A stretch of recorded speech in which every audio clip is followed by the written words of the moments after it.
They did not even wait for the dirt on his grave to dry.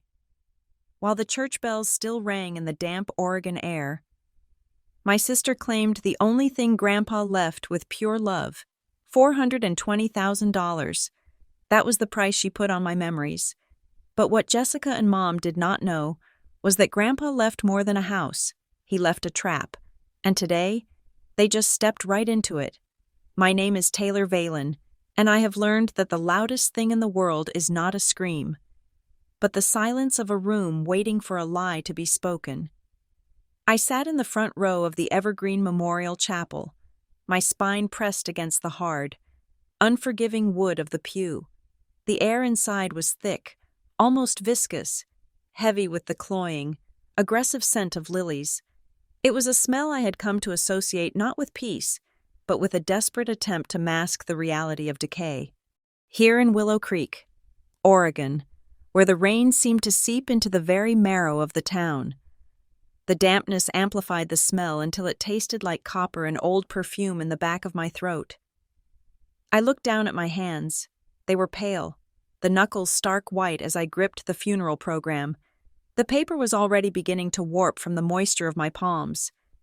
On the cover was a photograph of Grandpa I had taken myself 3 years ago, back when his mind was still sharp, before the fog of Alzheimer's had fully descended. He was standing on the porch of the Elm Street house, a hammer in one hand, looking at a loose board with the critical, loving eye of a man who understood that broken things could be fixed if you just had the patience. The service had been scheduled to begin at 10 o'clock in the morning. The clock on the wall, a solemn oak piece that ticked with irritating precision, now read 10:15. The pastor, Reverend Mitchell, shifted uncomfortably behind the pulpit, adjusting his glasses and casting nervous glances toward the heavy double doors at the back of the sanctuary. The guests, mostly old friends of Grandpa, neighbors who remembered Willow Creek before the tech boom, and a handful of distant cousins, were beginning to rustle.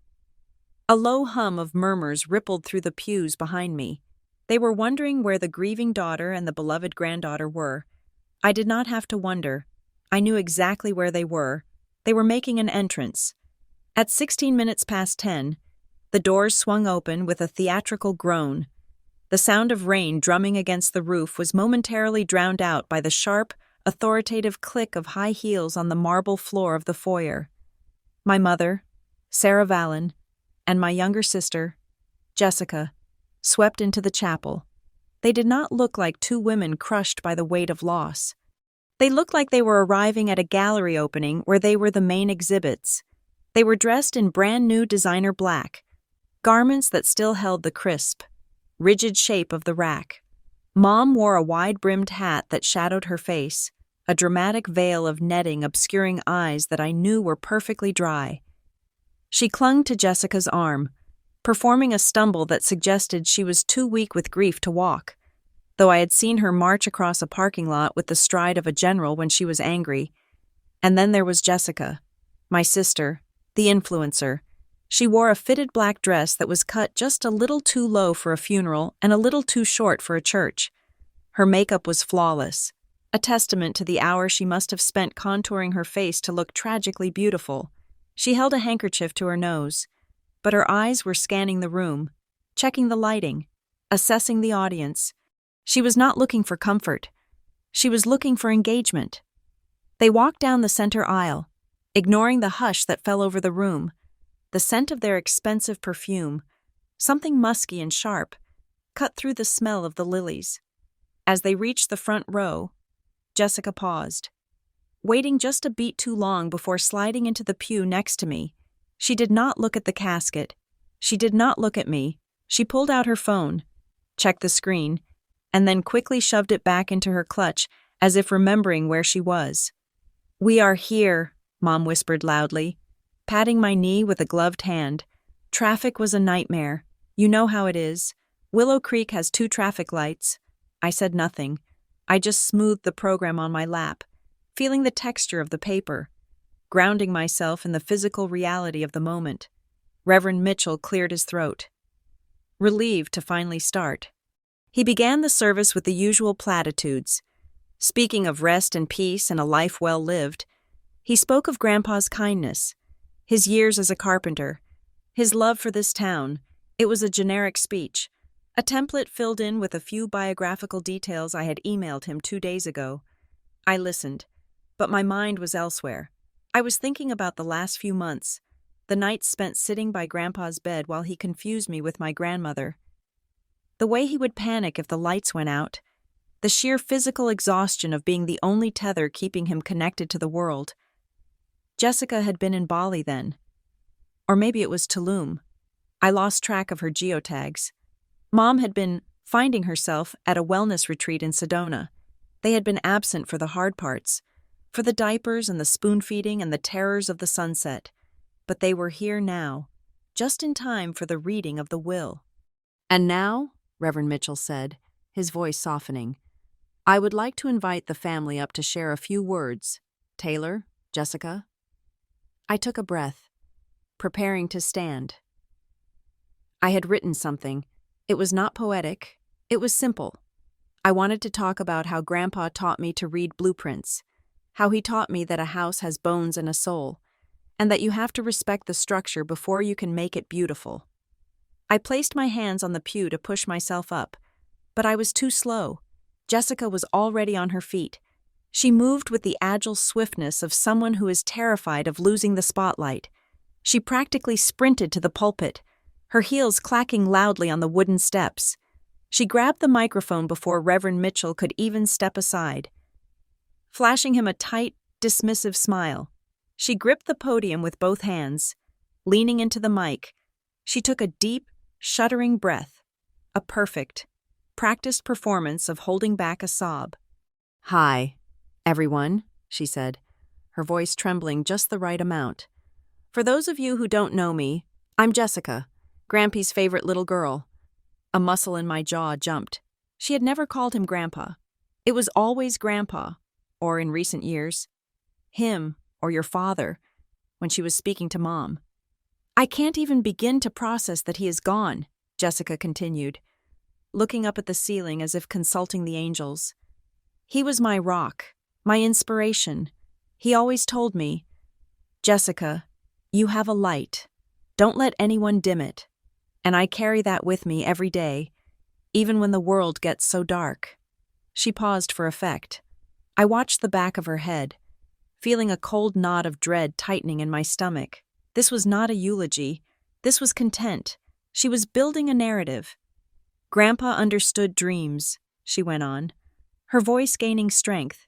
"He knew that sometimes, to chase your dreams, you have to take risks, big risks. He knew that I was a visionary, just like him.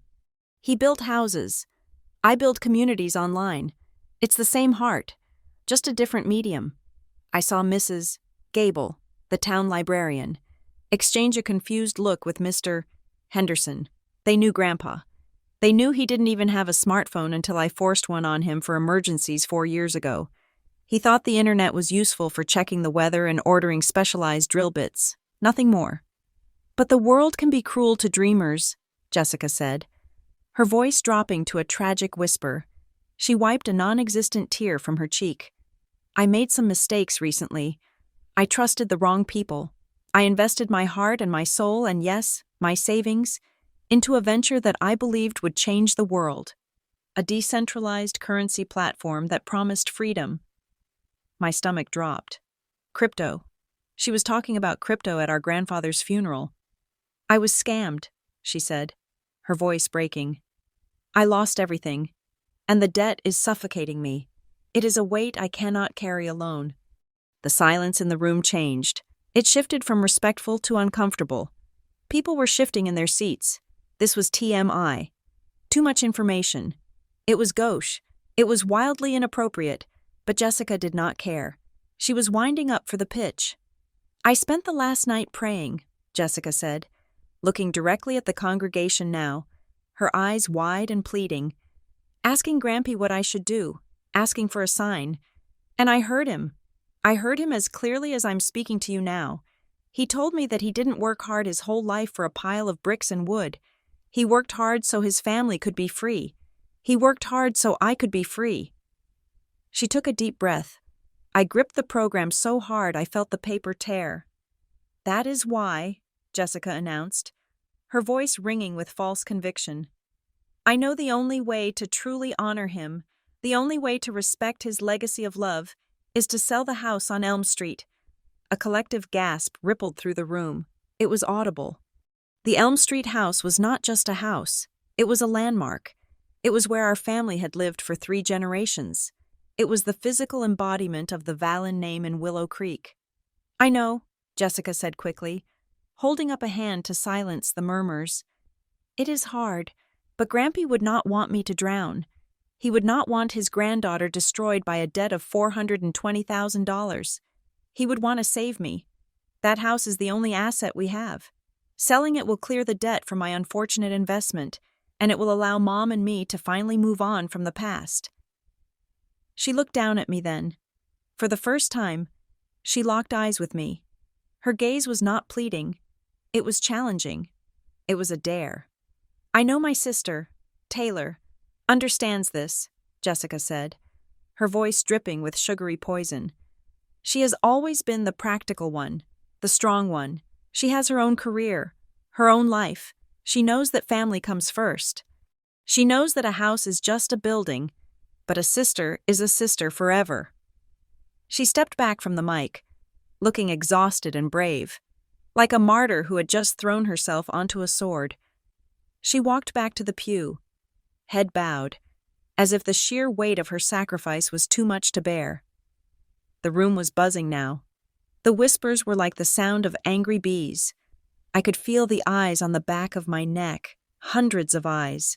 They were judging. They were waiting. In a small town like Willow Creek, perception is currency. Jessica had just spent a fortune of it. She had framed the narrative perfectly. The desperate, victimized younger sister and the stable, capable older sister who held the key to her salvation. If I refused to sell, I would be the villain. I would be the cold-hearted architect who cared more about old wood than her own flesh and blood. I looked at my mother. Sarah was dabbing her eyes with a lace handkerchief. She caught my gaze and gave me a small, tragic nod. It was a subtle movement, but it screamed volumes. It said, "Fix this. Taylor, be the good daughter. Be the adult. Sacrifice what you love so we don't have to face the consequences of our actions." It was the same look she gave me when I was 10 and Jessica broke the neighbor's window, and Mom told me to take the blame because Jessica is too sensitive to be yelled at. It was the same look she gave me when I used my college fund to bail them out of credit card debt 6 years ago. But this was different. This wasn't a window. This wasn't a credit card bill. This was Grandpa's house. This was the place where he had taught me who I was. Jessica sat down next to me, bringing a fresh wave of that cloying perfume. She leaned in close, her shoulder brushing mine. "The agent is coming by the house at 3, she whispered, her voice low enough that only I could hear. The tragic tremolo completely gone. "Don't make a scene, Taylor. I really need that $420,000. These people don't play nice." I sat there, frozen. The eulogy continued. Someone else went up to speak. "Mr. Henderson, I think," but I heard nothing. My mind was racing, analyzing the structure of what had just happened. This was not a breakdown. This was not a spontaneous confession of a grieving girl. This was a launch party. Jessica had turned our grandfather's funeral into a GoFundMe campaign. They had planned this. They had discussed it, rehearsed the lines, timed the entrance, and calculated the social pressure. They knew I was introverted. They knew I hated confrontation. They were counting on my silence. They were banking on the fact that I would never dishonor Grandpa by fighting over money in front of his casket. They were right about one thing. I would not fight here. I would not scream in the sanctuary. I would not drag their names through the mud while Grandpa's body lay a few feet away. I smoothed the torn paper of the program on my lap. I looked at the picture of Grandpa one last time. In the photo, he was smiling. That secret, knowing smile he used to give me when we solved a complex structural problem together. Let them talk. I thought, my heart beating a slow, steady rhythm against my ribs. Let them act. Let them think they have won. Jessica and Mom thought they were playing checkers. They thought they could flip the board and declare victory. They didn't realize that Grandpa and I had been playing chess for years. I remained silent. I kept my face blank, a mask of calm amidst the murmurs. But inside, the architect in me was already drawing up a new set of blueprints. They wanted to sell the house to pay a debt of $420,000. They were about to find out that some foundations are too deep to be dug up, and some debts are paid in currency far more expensive than money. I looked straight ahead at the cross hanging over the altar, and for the first time that day, I felt a strange sense of peace. The trap was set. All I had to do was wait for the steel jaws to snap shut. The reception was held in the church basement, a low-ceilinged room that smelled of stale coffee and damp wool. The fluorescent lights overhead hummed with a headache-inducing frequency, casting a sickly yellow pallor over the mourners. It was the kind of lighting that made everyone look 10 years older and significantly more desperate. I stood near the table of refreshments, watching the condensation weep down the side of a plastic pitcher of iced tea. My appetite was non-existent. The tuna casserole brought by the church auxiliary committee sat untouched on my paper plate, a grayish lump that seemed to mirror my internal state. I had hoped for a moment of silence.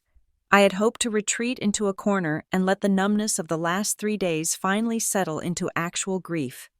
But silence is a luxury the capable are rarely afforded.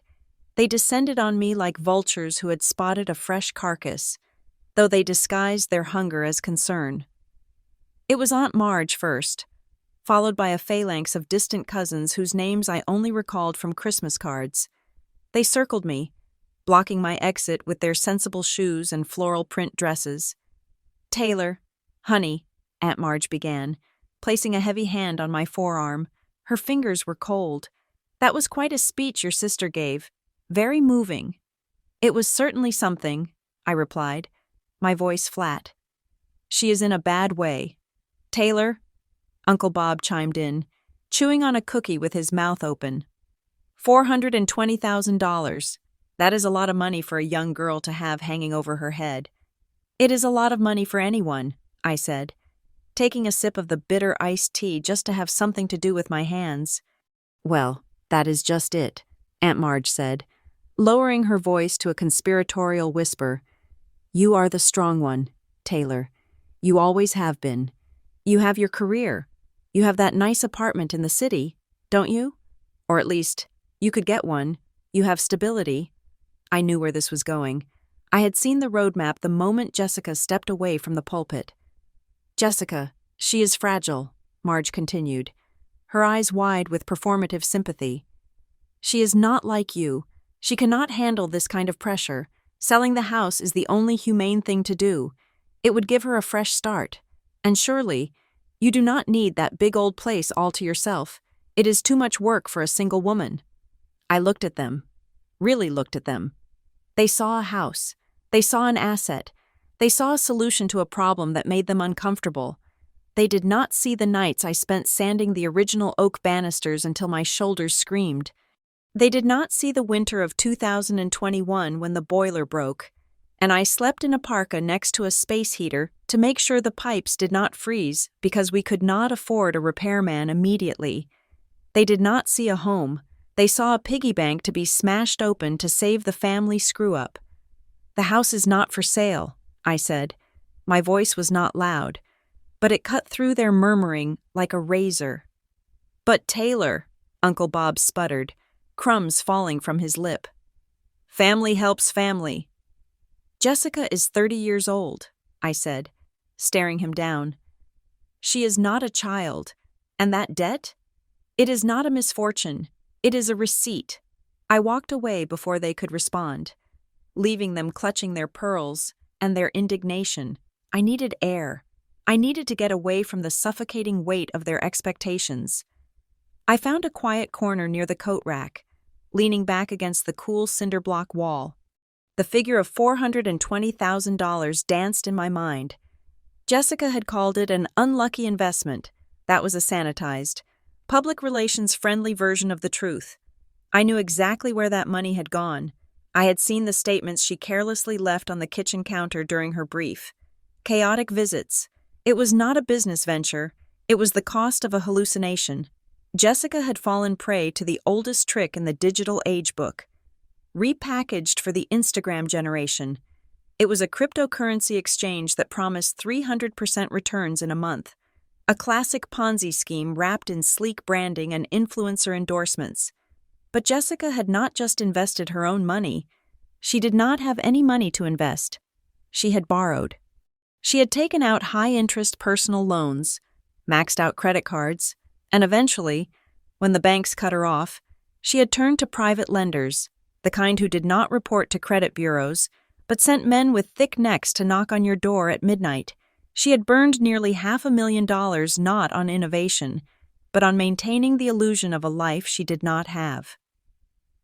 The first-class flights to Dubai for photo shoots, the rental fees for luxury cars she claimed to own in her captions, the designer clothes she wore once, tagged the brand, and then couldn't return because she had spilled champagne on them.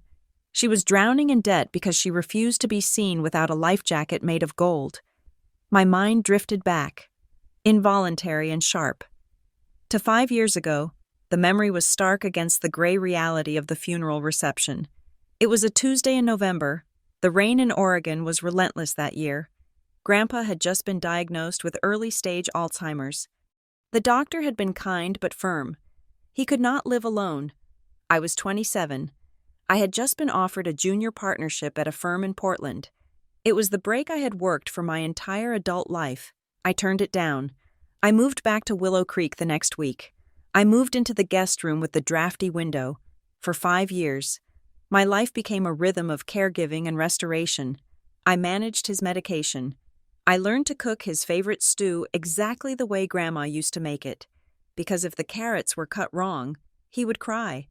I paid the electricity bill when his pension check was delayed. I climbed onto the roof in the middle of a storm to patch a leak because we could not afford a contractor. I became his memory when his own failed him. I was the one who held his hand when he forgot my name and called me Martha, his late wife. I was the one who sang to him at 3 a.m. when the shadows in the room terrified him. And where were they? Jessica and Mom were ghosts. They were seasonal decorations that appeared only when the lighting was festive. They would sweep in on Christmas Eve, arms full of gifts they had bought with credit cards. They would set up a tripod in the living room. "Smile, Grampy, look at the camera," Jessica would chirp. Adjusting the ring light, she would pose with her cheek against his, snapping 100 photos until she got the one where he looked lucid and she looked angelic. "So blessed to spend time with my favorite human." The caption would read, "Family is everything. Grandpa love Christmas spirit." 10 minutes after the photo was posted, she would be on her phone, replying to comments, ignoring the fact that Grandpa was asking for a glass of water. An hour later, they would be gone, leaving me to clean up the wrapping paper and explain to a confused old man why the nice ladies had left so soon. They treated him like a prop. And now, they wanted to sell the stage. "Taylor," the voice snapped me back to the present. My mother was standing in front of me. She had removed her veil, revealing eyes that were red-rimmed but terrifyingly focused. She steered me further into the corner, away from the prying ears of the congregation. "We need to talk," Sarah said. Her tone was not asking for permission. "This is not the time, Mom," I said, looking over her shoulder at the exit sign. "It is exactly the time," she hissed. "Did you hear your sister out there? She is desperate. Taylor, desperate." "She is in debt," I corrected. "There is a difference." "She is terrified," Mom said, her voice rising slightly. "Those people she owes money to, they are not banks. Taylor, they have been calling the house. They threatened to come to her apartment. Do you want your sister to be hurt?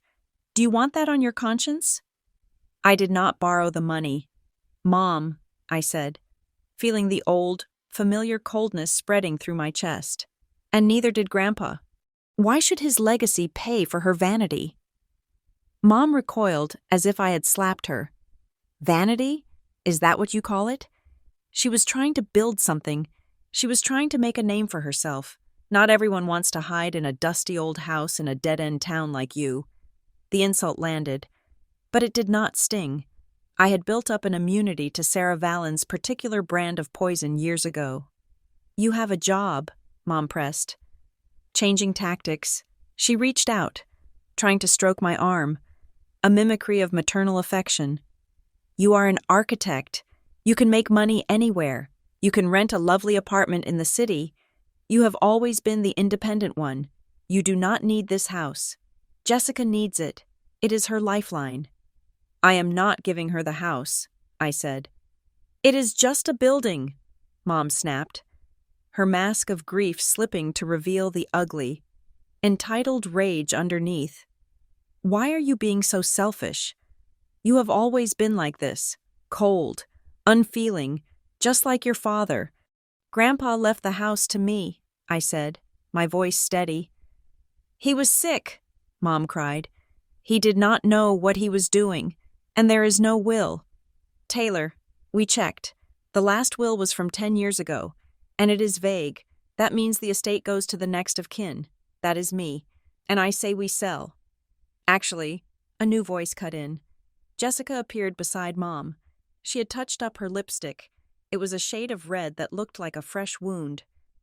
I looked it up, Jessica said, her voice dripping with a smug, newfound legal expertise. Since Mom is the only child, she inherits everything.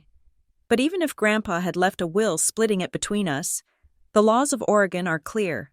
If the will is contested or invalid, the assets are liquidated and divided. You cannot stop this, Taylor.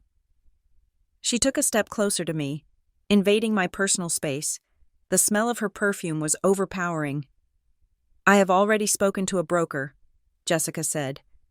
Brad, he is top tier. He says the market is hot right now. A historic Victorian on a double lot in this neighborhood. We can get a cash offer by the end of the week. We could close in 10 days.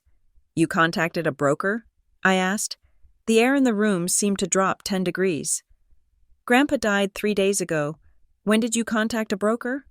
Jessica shrugged, a gesture of casual cruelty. Yesterday morning, while you were meeting with the funeral director to pick out the casket, someone had to be practical about the finances. I stared at her, while I was choosing the wood for the box that would hold Grandpa's body. She was negotiating the sale of the roof over his head. You are not selling this house, I said, enunciating every word. Try and stop me, Jessica smirked. I have the power of attorney form Mom signed, giving me control over her share of the estate.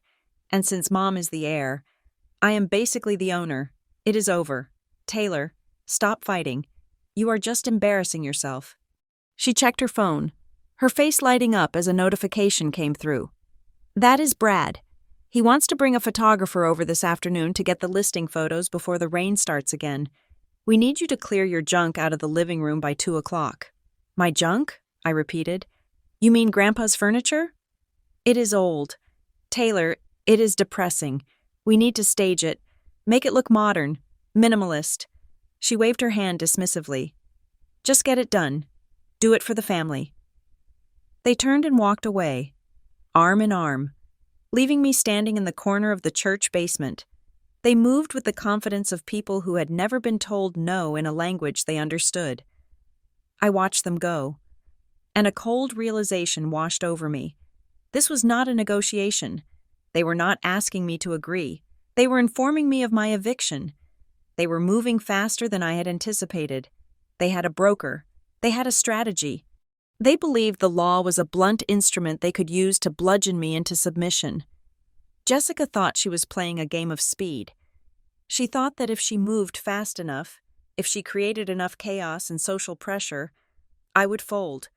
She thought that because I was quiet. I was weak. I looked down at my watch. It was 12:30 in the afternoon. They wanted the house ready for photos by 2. I did not go to the living room to move furniture. I walked out of the church basement into the rain that was now falling in sheets. I walked to my truck, my boots crunching on the wet gravel. I did not drive to the house. I turned left onto Main Street, heading toward the brick building with the gold lettering on the window. Thorne Associates. attorneys at law. They wanted a war? They had brought a hashtag to a legal battle. I was about to show them the difference between influence and ownership. They were right about one thing. The clock was ticking. But they were reading the wrong time zone. The offices of Thorne and Associates were located in a brick building that had stood on Main Street since the late 19th century. It was the kind of place that smelled of lemon polish, old dust, and the expensive, heavy scent of leather-bound books that had not been opened in decades. The silence here was different from the silence in the church. It was not the hush of mourning. It was the quiet, pressurized stillness of secrets being kept. I sat in the waiting room, my hands resting on my knees. The clock on the wall ticked with a slow, deliberate rhythm. It was 9 o'clock in the morning. Outside, the town of Willow Creek was waking up to another gray, drizzly day, but inside, the air was climate-controlled and steady. The receptionist, a woman named Martha who had been working there since before I was born, gave me a sympathetic nod. She did not ask why I was there. In a town this size, news of Jessica's performance at the funeral had likely traveled faster than the storm clouds rolling in from the coast. "Mr. Thorne will see you now. Taylor," Martha said softly. I stood up and walked toward the heavy oak door at the end of the hall. I took a deep breath, steeling myself. I had spent the night staring at the ceiling of my apartment, listening to the rain and replaying Jessica's threats in my mind. $420,000. That number had become a drumbeat in my head. I opened the door. Elias Thorne was 70 years old, but his eyes were as sharp and clear as blue glass. He sat behind a desk that looked like it had been carved from the hull of a ship, surrounded by walls of legal texts. He did not look like a man who was slowing down. He looked like a man who knew exactly where every skeleton in Willow Creek was buried because he had drawn up the maps himself. "Taylor," he said, standing up to shake my hand. His grip was firm, dry, and reassuring. "Please, sit down." I sank into the leather chair opposite him. "Thank you for seeing me on such short notice. Elias, I know you usually require an appointment weeks in advance." "For you? Never," he said, sitting back down and clasping his hands over a manila folder on his desk. He studied me for a moment, his gaze piercing but kind. "I heard about the service yesterday. I'm sorry I could not be there. I had a deposition in Portland. But I heard things were lively." "That is one word for it," I said, my voice tight. "Jessica announced she intends to sell the house on Elm Street to pay off her debts. She claims Mom is the sole heir and that they have the right to liquidate the estate." Elias nodded slowly. He did not look surprised. He looked resigned, like a man watching a weather forecast come true. "Your sister is desperate," Elias said calmly, "and your mother has always struggled to deny Jessica anything she wants. It is a dangerous combination. Greed and guilt often are." "They have a broker," I said, leaning forward. "They are talking about listing it immediately. They said there is no will, or that the old one is vague, so the laws of intestacy apply." "Elias, tell me the truth. Can I stop them? I have put every cent I have into restoring that house. I spent 5 years keeping it standing. Do I have any legal standing to halt the sale?" Elias allowed a thin smile to touch his lips. It was not a smile of amusement. It was the smile of a chess player who sees a checkmate 5 moves ahead.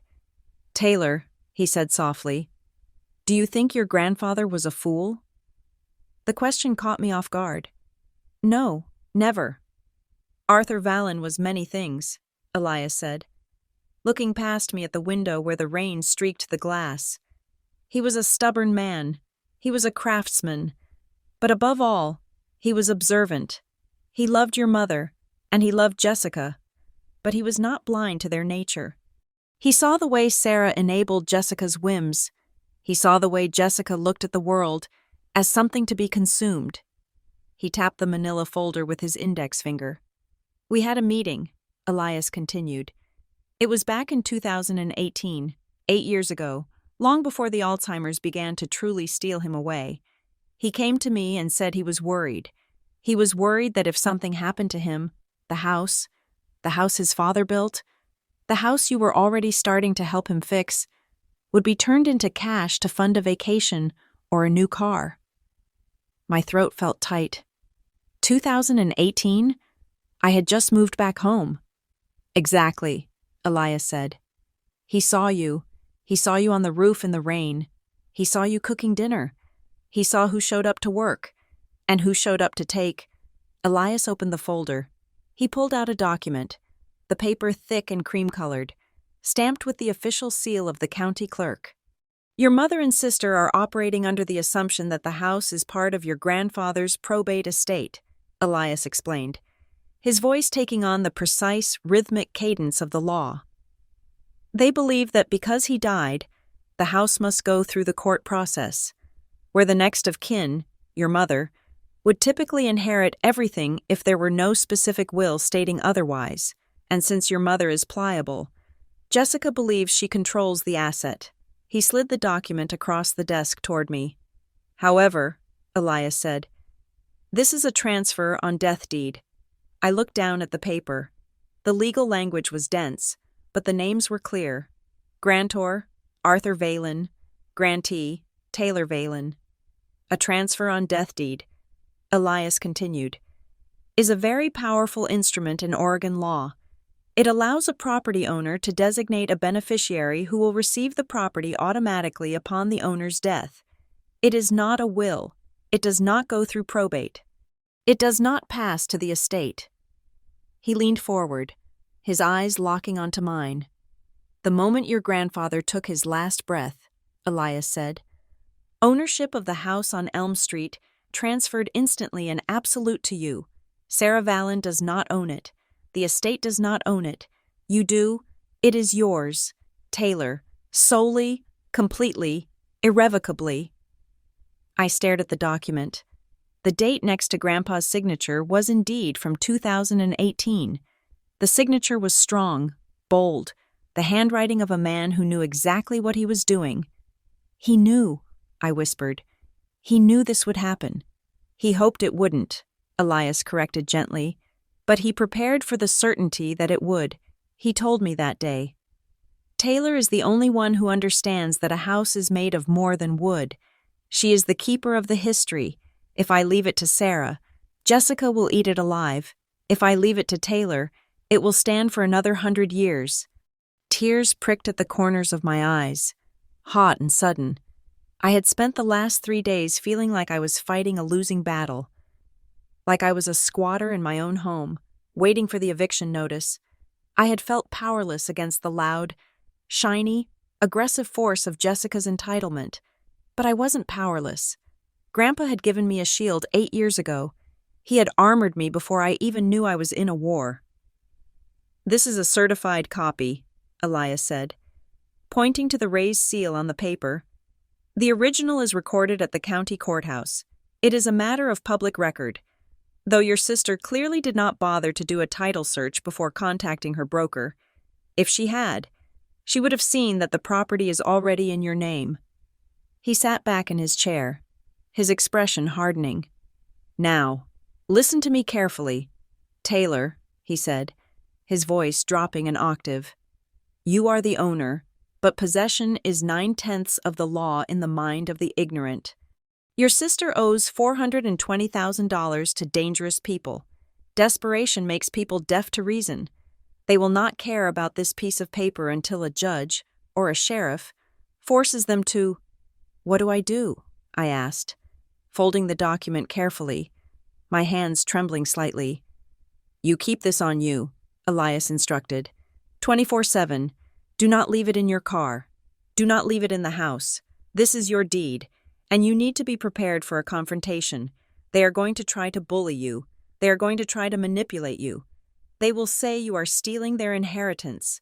I am not stealing, I said, the conviction rising in my chest. I am protecting. Yes, Elias nodded. You are executing the wishes of the man who built that life. But be warned, Taylor, when you show them this, you are cutting off Jessica's lifeline. She will not react well. A cornered animal bites. I stood up, clutching the deed to my chest. I felt a strange sensation settling over me. The anxiety was still there, but the panic was gone. It was replaced by a cold, heavy resolve. I felt the weight of the responsibility Grandpa had placed on me. It was not just a house, it was a trust. He had looked at his family, seen the rot of greed, and he had chosen me to be the firewall. "Thank you, Elias," I said, "for everything." "Go," he said, waving a hand. "And Taylor? Change the locks. Today." I walked out of the office and into the cool, damp air of the street. The rain had paused, leaving the pavement slick and black. I walked to my truck, feeling the physical presence of the deed in my jacket pocket. It felt hot against my side, like a brand. I climbed into the driver's seat and closed the door. Sealing out the noise of the town, I sat there for a moment, gripping the steering wheel. I was Taylor Valen. I was 32 years old. I was an architect, and I was the sole owner of the Valen estate. My phone, which was mounted on the dashboard, buzzed. The screen lit up with a harsh, bright light. It was a notification from the security system I had installed 6 months ago. I had hidden the hub in the attic and the sensors in the decorative molding of the door frames, specifically because I did not trust Jessica's friends when she threw parties during her rare visits. The banner on the screen was red. Front entry. Door opened. My heart hammered against my ribs. I looked at the time. It was 9:45 in the morning. They were not waiting for the afternoon. They were not waiting for the staging crew. I tapped the notification to open the live feed. The video loaded, grainy for a second before sharpening into high definition.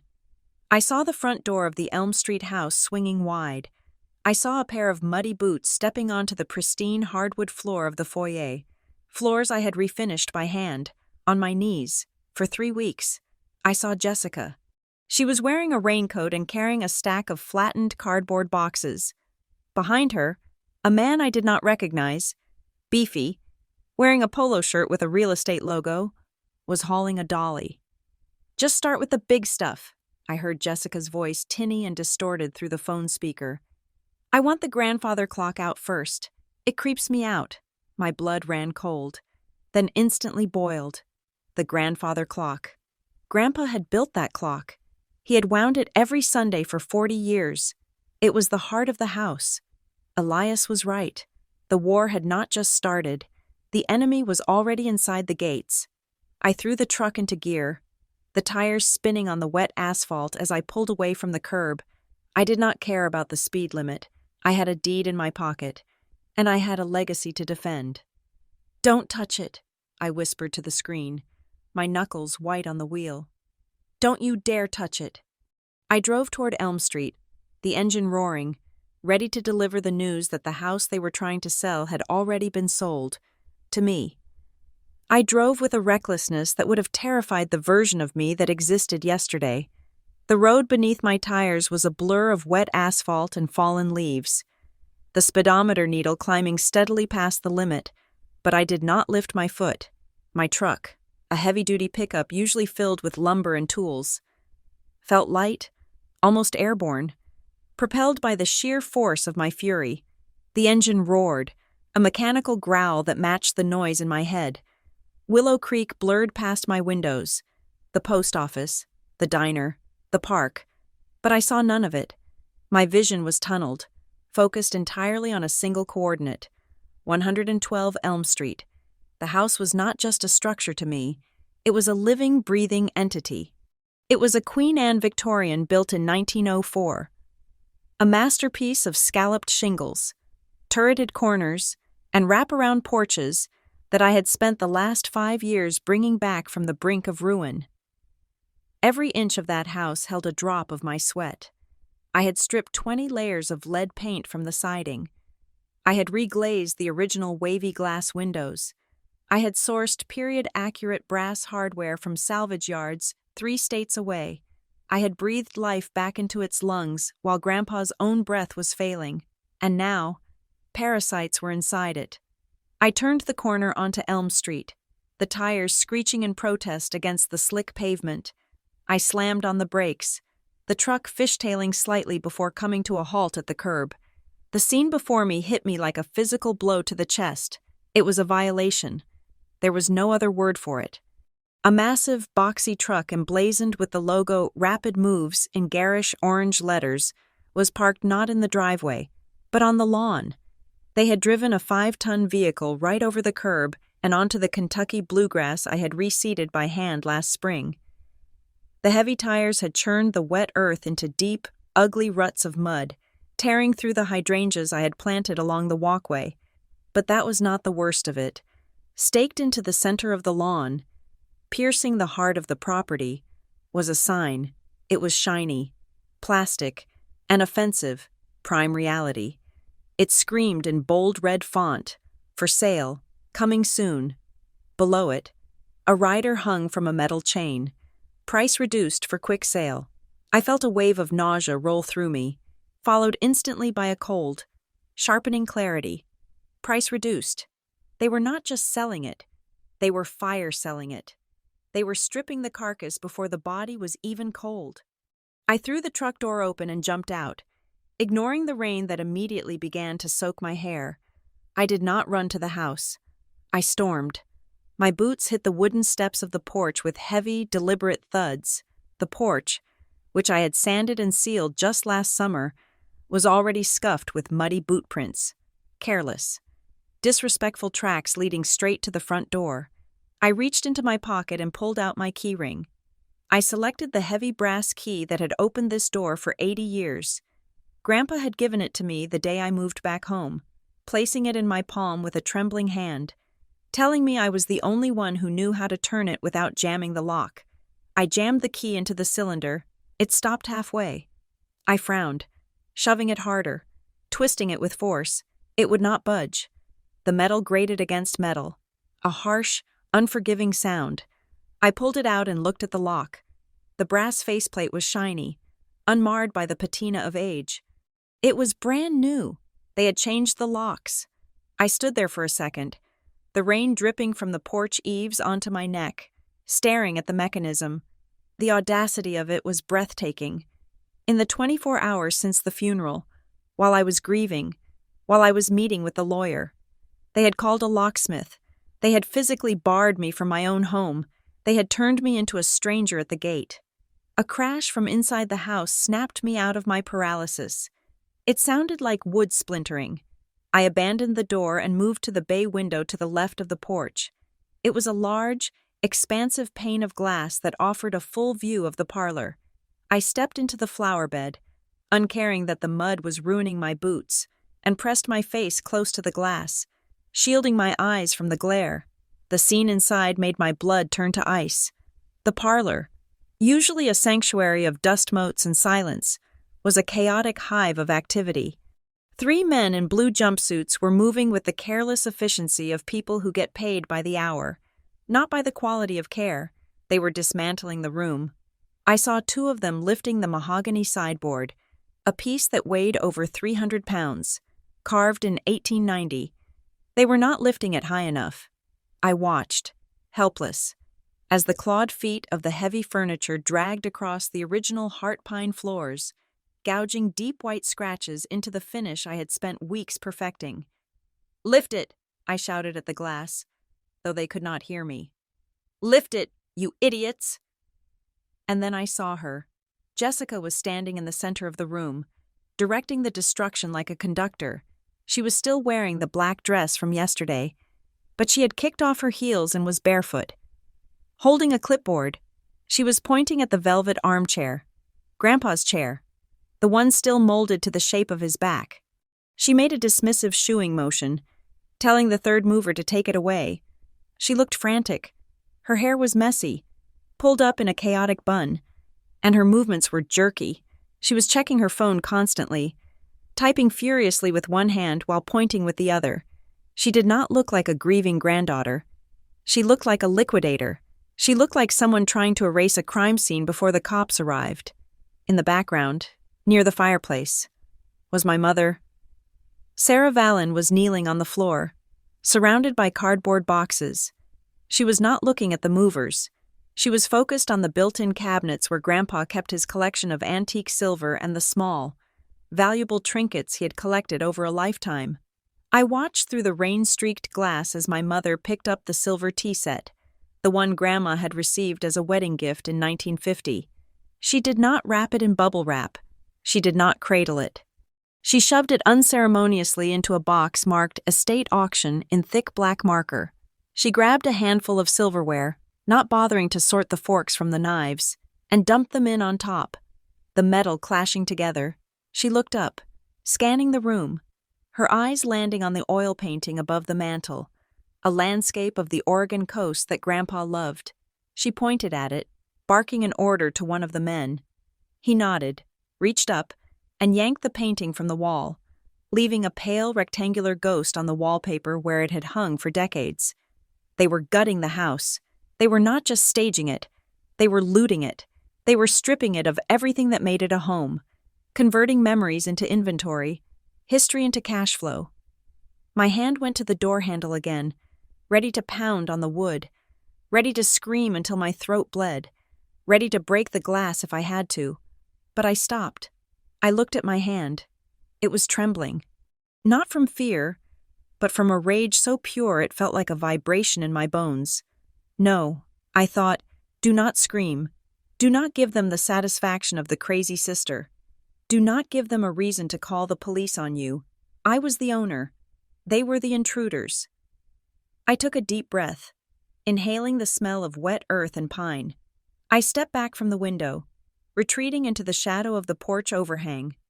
I reached into my pocket and pulled out my phone. I switched to the camera mode. I turned off the flash. I raised the phone and aimed it at the truck parked on the lawn. Click. I captured the tire tracks tearing up the grass. Click. I captured the license plate of the moving van. Click. I walked back to the sign. Prime Reality. I took a close-up of the agent's name, Brad Wilson, and the coming soon rider. Click. Then I returned to the window. The rain was coming down harder now, but the camera on my phone was excellent. I focused on the interior. I recorded a video. I zoomed in on Jessica's face as she yelled at a mover. I panned to my mother dumping the silver into the box. I captured the movers dragging the sideboard, the sound of the wood screeching against the floor faintly audible even through the glass. I narrated quietly, my voice devoid of emotion, stating the facts for the record. Date is January 29th, 2026. Time is 10:12 a.m. Location is 112 Elm Street. Individuals Sarah Vallon and Jessica Vallon are currently engaged in the unauthorized removal of property. Movers are damaging the flooring. The locks have been illegally changed. I stopped the recording. I checked the footage. It was clear. It was damning. I put the phone to my ear and dialed 3 numbers. 911. The line rang once, twice. Willow Creek emergency. What is your emergency? A calm female voice answered. I need to report a burglary in progress, I said. My voice was steady, cold, and hard as granite. Address? The dispatcher asked. 112 Elm Street, the Vallon Estate. Are you in a safe location, ma'am? I am outside, I said. There are intruders inside the house. They have forced entry by changing the locks and are currently removing high-value items and damaging the property. Do you know the intruders? The dispatcher asked. Yes, I said, watching Jessica laugh at something the mover said, a sound that looked manic even through the glass. They are my relatives, but they have no legal right to be there. I am the sole owner of the property.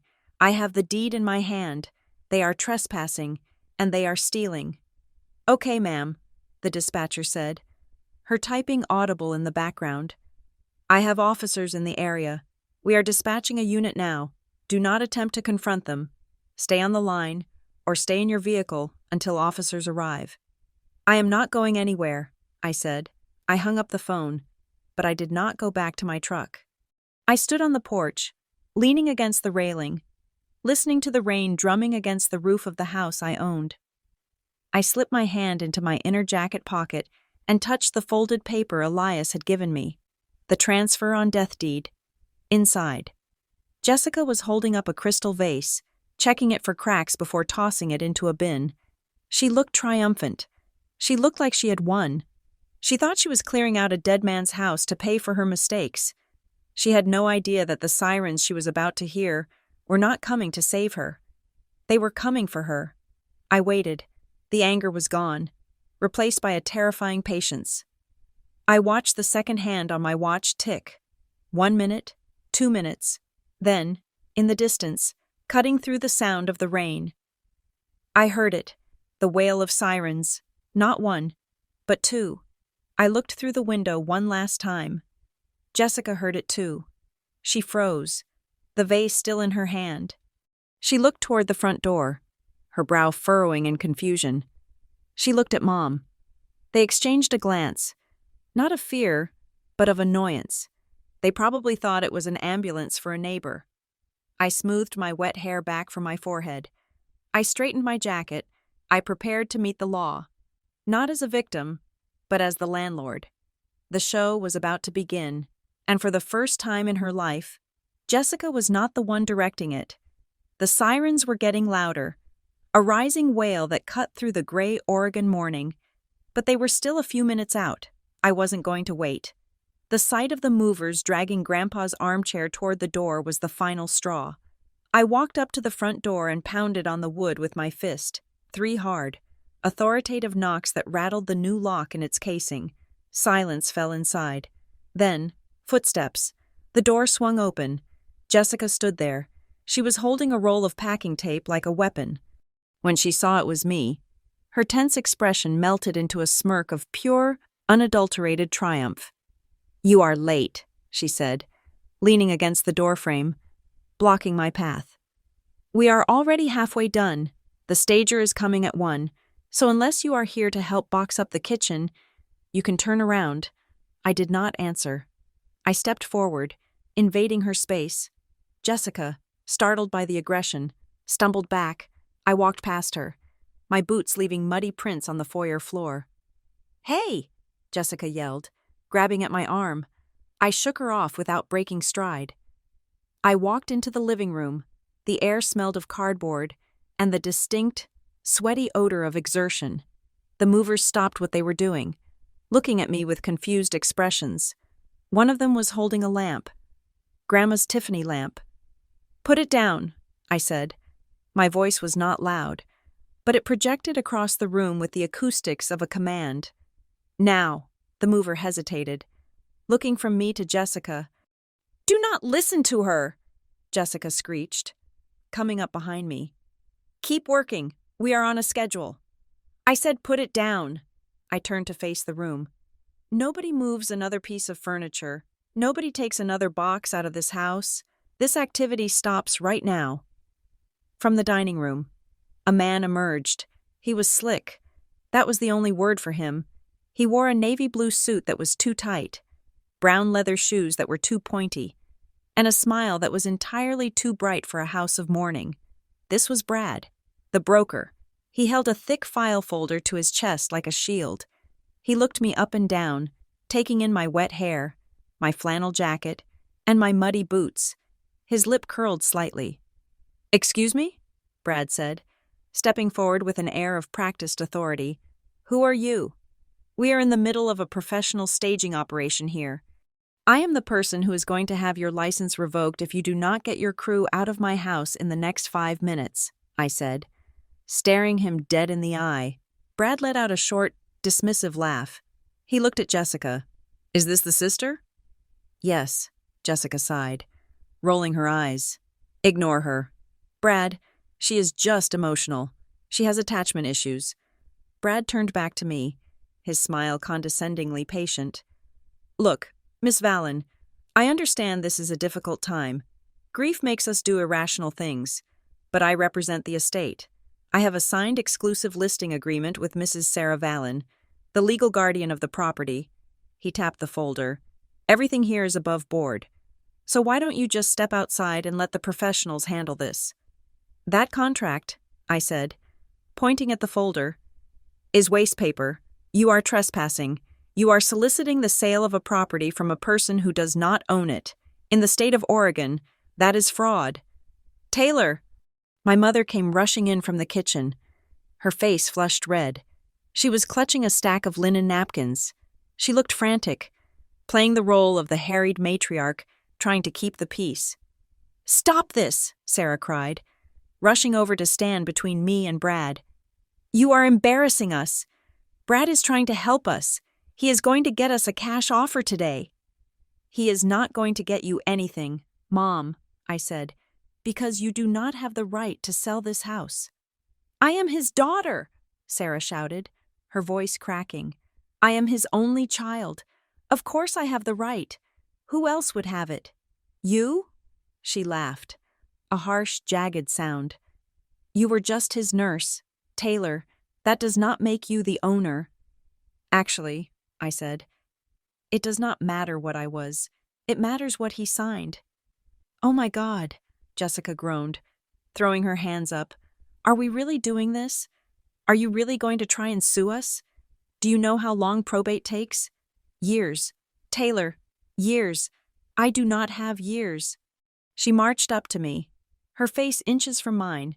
I could see the panic in her eyes beneath the layers of mascara.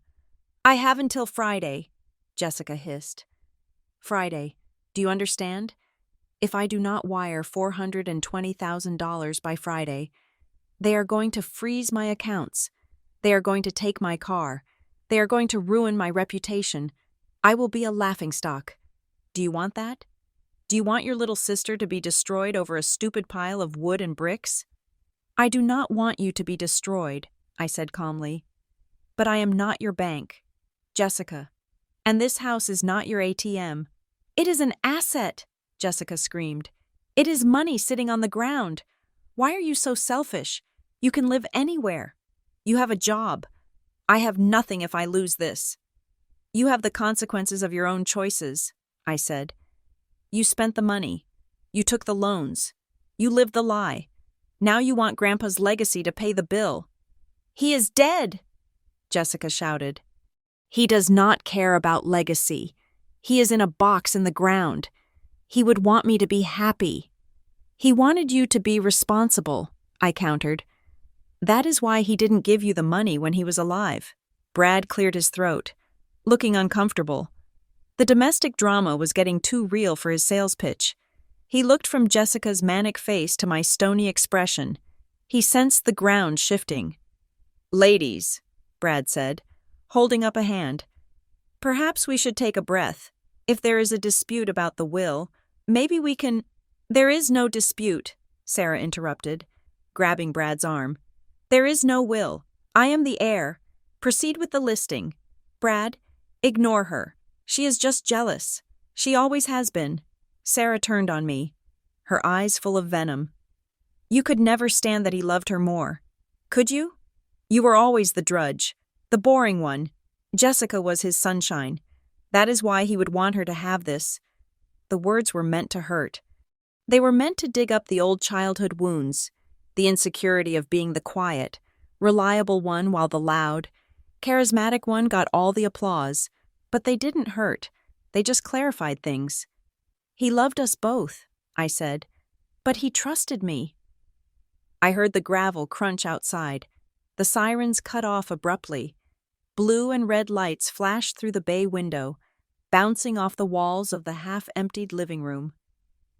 Brad's eyes widened. "Are those the police?" "Yes," I said. "I called them." "You called the cops on your own mother?" Sarah gasped, her hand flying to her chest. "You ungrateful, spiteful little—" "I called the police to report a burglary," I said. "And right now, that is exactly what this looks like." 2 police officers walked up the porch steps. I recognized one of them, Officer Miller. We had gone to high school together. He looked serious, his hand resting on his belt. The front door was still open. Miller tapped on the frame. "Morning," Miller said, his eyes scanning the room, the chaotic boxes, the movers frozen with the lamp, the screaming women. "We got a call about a disturbance and a potential break-in. Everyone want to tell me what is going on here?" "Officer!" Sarah rushed forward, putting on her best damsel-in-distress face. "Thank God you are here. My daughter, this one here, is having a mental breakdown. She is obstructing a legal sale of property. She is hysterical. Please, remove her." Miller looked at me. Taylor? That true? No, Officer Miller, I said calmly. I am the owner of this property. These people broke in. They changed the locks without my permission, and they are attempting to steal furniture and sell the house. She is lying, Jessica shouted. It is Mom's house. Mom is the heir. Miller sighed. He walked into the room, followed by his partner. He looked tired. Okay, folks, let's lower the volume. We have a dispute over ownership.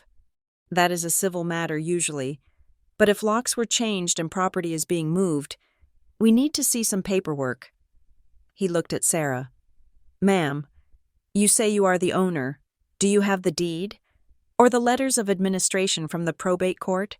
Sarah faltered. Well, no, not yet. My father just died 3 days ago, but I am his only child. The law says... So you do not have documentation proving ownership right now? Miller asked. I have a contract, Brad piped up, waving his file. A listing agreement signed by Mrs. Vallon. That is just a contract between you and her, Miller said dryly. That doesn't prove she owns the house. He turned to me. Taylor, you said you are the owner. Can you prove that? Yes, I said. I reached into my pocket. The room went silent. Jessica and Sarah watched me. Their eyes narrowed. They expected me to pull out a diary, or a letter, or some sentimental trinket. I pulled out the folded document with the county seal. I walked over to Officer Miller and handed it to him. This is a transfer on death deed, I said, my voice ringing clear in the silent room. Executed in 2018, recorded with the county clerk, upon the death of Arthur Vallon. The title to this property transferred immediately to me, not to the estate, to me. Miller opened the document. He adjusted his glasses. He read the header. He checked the seal. He looked at the signature. He looked up at Sarah and Jessica. This looks official, Miller said. Taylor Vallon is listed as the grantee. That is fake, Jessica screamed, her face going pale. She forged it. Grandpa would never do that. It is notarized and recorded, ma'am, Miller said, handing the paper back to me. I can run the document number through dispatch to verify it with the county records if you like, but this seal is legitimate. He turned to Brad. Sir, did you run a title search before you put that sign in the yard? Brad turned a shade of gray that matched the overcast sky. He started to sweat. We were rushing to market. Mrs. Vallon assured me she had full authority. I assumed. You assumed, Miller repeated. Well, you know what they say about assuming. Brad looked at me, then at the deed in my hand. He realized the gravity of the situation. He was standing in a house, moving furniture, on the orders of someone who had zero legal standing. He was liable. I need to make a call, Brad stammered. He backed away toward the door. I am going to step outside. You do that? I said. Miller turned back to my mother and sister. His demeanor had shifted. It was no longer a neighborly check-in. It was official. Miss Vallon, Miller said firmly. Based on this documentation, you do not have the right to be in this home, and you certainly do not have the right to remove property. Technically, breaking and entering, and theft. But he is my father, Sarah wailed, bursting into tears. How can you say I am stealing from my own father? Because it belongs to her now, Miller said, jerking a thumb at me. And unless she invites you in, you are trespassing. Jessica looked at me. Her eyes were wide, filled with a mixture of shock and pure, unadulterated hatred. The reality was crashing down on her. The $420,000 was slipping away. The safety net was gone. You planned this, Jessica hissed. You manipulated him. You spent all that time with him just to get him to sign this. You are a snake. Taylor. I was a granddaughter, I said. And now I am the landlord. Get out. You heard the lady, Miller said, stepping aside and gesturing to the door. Let's go, and tell your movers to put everything back exactly where they found it. If one scratch is on that floor, she can press charges for vandalism. Jessica let out a scream of frustration, stomping her foot like a child, but she started walking toward the door. Sarah followed, sobbing into her hands, shooting me a look of utter betrayal as she passed. I stood in the center of the living room, the deed clutched in my hand. I watched them leave. I watched the movers sheepishly pick up the lamp and the boxes and bring them back inside. I had won the battle, but as I looked at Jessica's retreating back, I knew the war was far from over. Desperate people do desperate things, and Jessica was running out of time. The order to vacate had been given. But in the twisted reality my mother and sister inhabited, laws were merely suggestions that applied to other people. They did not leave. Instead, the atmosphere in the living room shifted from chaotic to militantly stubborn.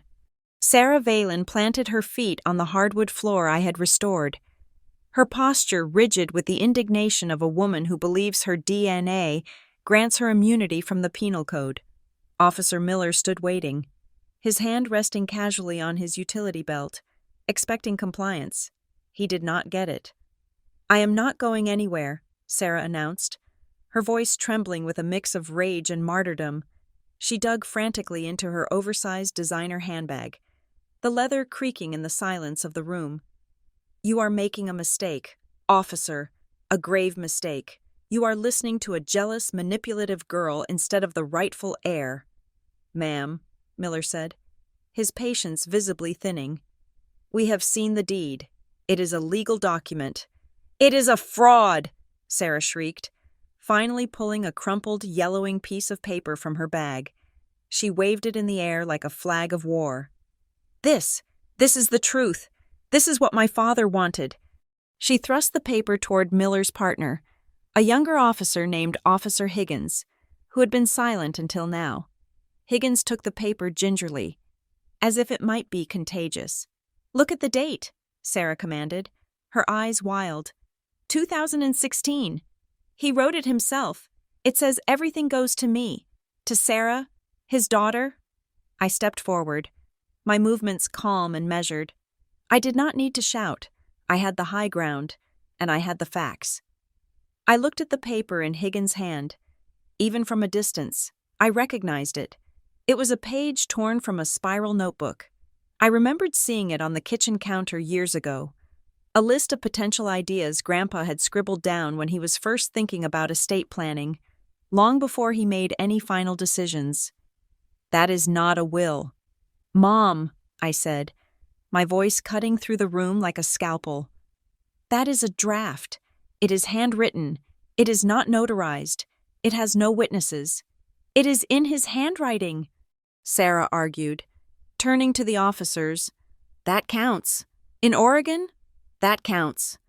"Actually," I said, pivoting to address the police with the precision of a courtroom attorney.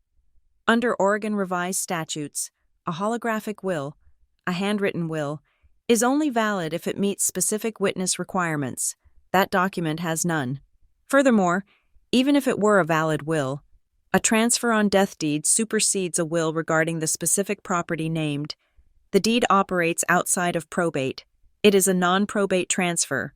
The moment he died, the house bypassed the estate entirely." I looked at Officer Miller. "The deed I showed you was executed in 2018. It is the most recent and legally binding instrument." Sarah looked as if I had spoken in tongues. She did not understand the law. She only understood entitlement. "But I am the mother. You cannot just bypass the mother." Officer Miller looked at me, then at the crumpled note, and then back to Sarah. He seemed to realize that this was not just a domestic squabble but a complex property dispute that required absolute verification. He needed to be bulletproof before he forcibly removed a grieving daughter from her father's home. "Higgins," Miller said, his voice dropping to a professional monotone, "get the tablet, run a title search on the county assessor's database. Let's settle this right now. On the record." Higgins nodded and unclipped a ruggedized tablet from his vest. The screen glowed blue in the dim light of the living room. The room fell into a suffocating silence. The only sound was the tap-tap-tap of Higgins' finger against the glass and the relentless drumming of the rain against the bay window. Jessica was standing by the fireplace, her arms crossed tight over her chest. She was watching the tablet with the intensity of a bomb disposal technician. Her arrogance was beginning to crack. I could see the hairline fractures in her composure. She knew, deep down, that Grandpa had never trusted her with money. She was praying that the bureaucratic chaos of the universe would save her, that somehow, a paperwork error would hand her the $420,000 she needed to stay alive. "Loading," Higgins muttered. Brad, the broker from Prime Reality, shifted his weight from one foot to the other. He was sweating profusely now, a sheen of perspiration visible on his forehead despite the chill in the house. He was looking at the door, calculating the distance, wondering if he could slip away before the verdict was read. "Okay," Higgins said. The screen flashed. "I have the parcel record for 112 Elm Street, Willow Creek, Oregon." Sarah held her breath. "It says Vallon, right? Arthur Vallon?" Higgins squinted at the screen, scrolling down. "Previous owner, Arthur James Vallon. Status, deceased." He paused. "Current owner of record." Higgins read aloud, his voice flat and final. "Taylor Marie Vallon. Transfer date recorded, January 26th, 2026. Instrument type, transfer on death deed. Filed 2018. The words hung in the air, heavy and absolute. "Taylor Marie Vallon," Miller repeated, looking at Sarah. "That is not you, ma'am." Sarah's face crumpled. It wasn't just sadness. It was the shock of a worldview collapsing. She had lived her entire life believing that being Sarah Vallon meant she was entitled to whatever she touched. "But he is my dad," she whispered, her voice sounding small and broken. "How could he do this to me? I am his flesh and blood." "He did not do it to you, Mom," I said softly. "He did it for the house. He knew you would sell it, and he was right." I turned my gaze to Jessica. If Sarah was broken, Jessica was obliterated. The color drained from her face so completely that her foundation looked like a yellow mask sitting on top of pale dough. Her mouth opened and closed, but no sound came out. The $420,000 was gone. The solution to her debt was gone. The reality of her situation, the loan sharks, the threats, the exposure, was crashing down on her like a tidal wave. "You," Jessica choked out, her eyes filling with tears of pure frustration. You knew the whole time, and you let me stand up there at the funeral. You let me talk to the broker. I let you show everyone exactly who you are," I said. "I did not force you to try and sell a dead man's house before his funeral flowers had wilted. You did that all on your own." I turned away from her. She was no longer a threat. She was a tragedy. My eyes locked onto Brad. The broker was trying to inch backward toward the foyer, clutching his file folder as if it contained state secrets. "Mr. Wilson?" I said. Brad froze. He looked like a deer caught in the headlights of a semi-truck. "I have a question for you," I said, walking slowly toward him. "You are a licensed real estate agent in the state of Oregon, correct?" "Yes," Brad stammered, his confident sales voice replaced by a high-pitched squeak. "Yes, of course. Prime Reality, top producer." "Then you are familiar with the concept of due diligence," I said. "You are familiar with the legal requirement to verify the ownership of a property before entering into a listing agreement." Mrs. Vallon told me," he began, pointing a trembling finger at my mother. "Mrs. Vallon is a grief-stricken woman with no legal background," I interrupted, my voice sharpening. "You are the professional. A simple title search takes 5 minutes on a public website. The deed has been recorded since 2018. It is public record." I took another step closer. He smelled of cheap cologne and fear. "Did you check the records, Brad? Or did you see a desperate woman and a historic Victorian in a hot market, and see a fat commission check that made you decide to skip the basics?" Brad wiped his forehead with the back of his hand. "I acted in good faith. They presented themselves as the executors." "You acted with gross negligence," I corrected him. "You facilitated a breaking and entering. You brought a moving crew into a home without the owner's consent. You damaged my floors. You are an accessory to attempted theft. I looked at Officer Miller. Officer, I would like to know if Mr. Wilson's actions constitute criminal trespass or just professional malpractice. Either way, I will be filing a formal complaint with the Oregon Real Estate Agency this afternoon. Brad looked at the police officers. He saw no sympathy in their eyes. He looked at Jessica and Sarah, who were useless to him now. I was lied to, Brad said, his voice rising in panic. I am a victim here too. They told me they had the power of attorney. I have the paperwork right here. He held up the file folder. Then, realizing that the paperwork inside was now evidence of his own incompetence, he looked at it with disgust. This is invalid, Brad announced. The contract is void.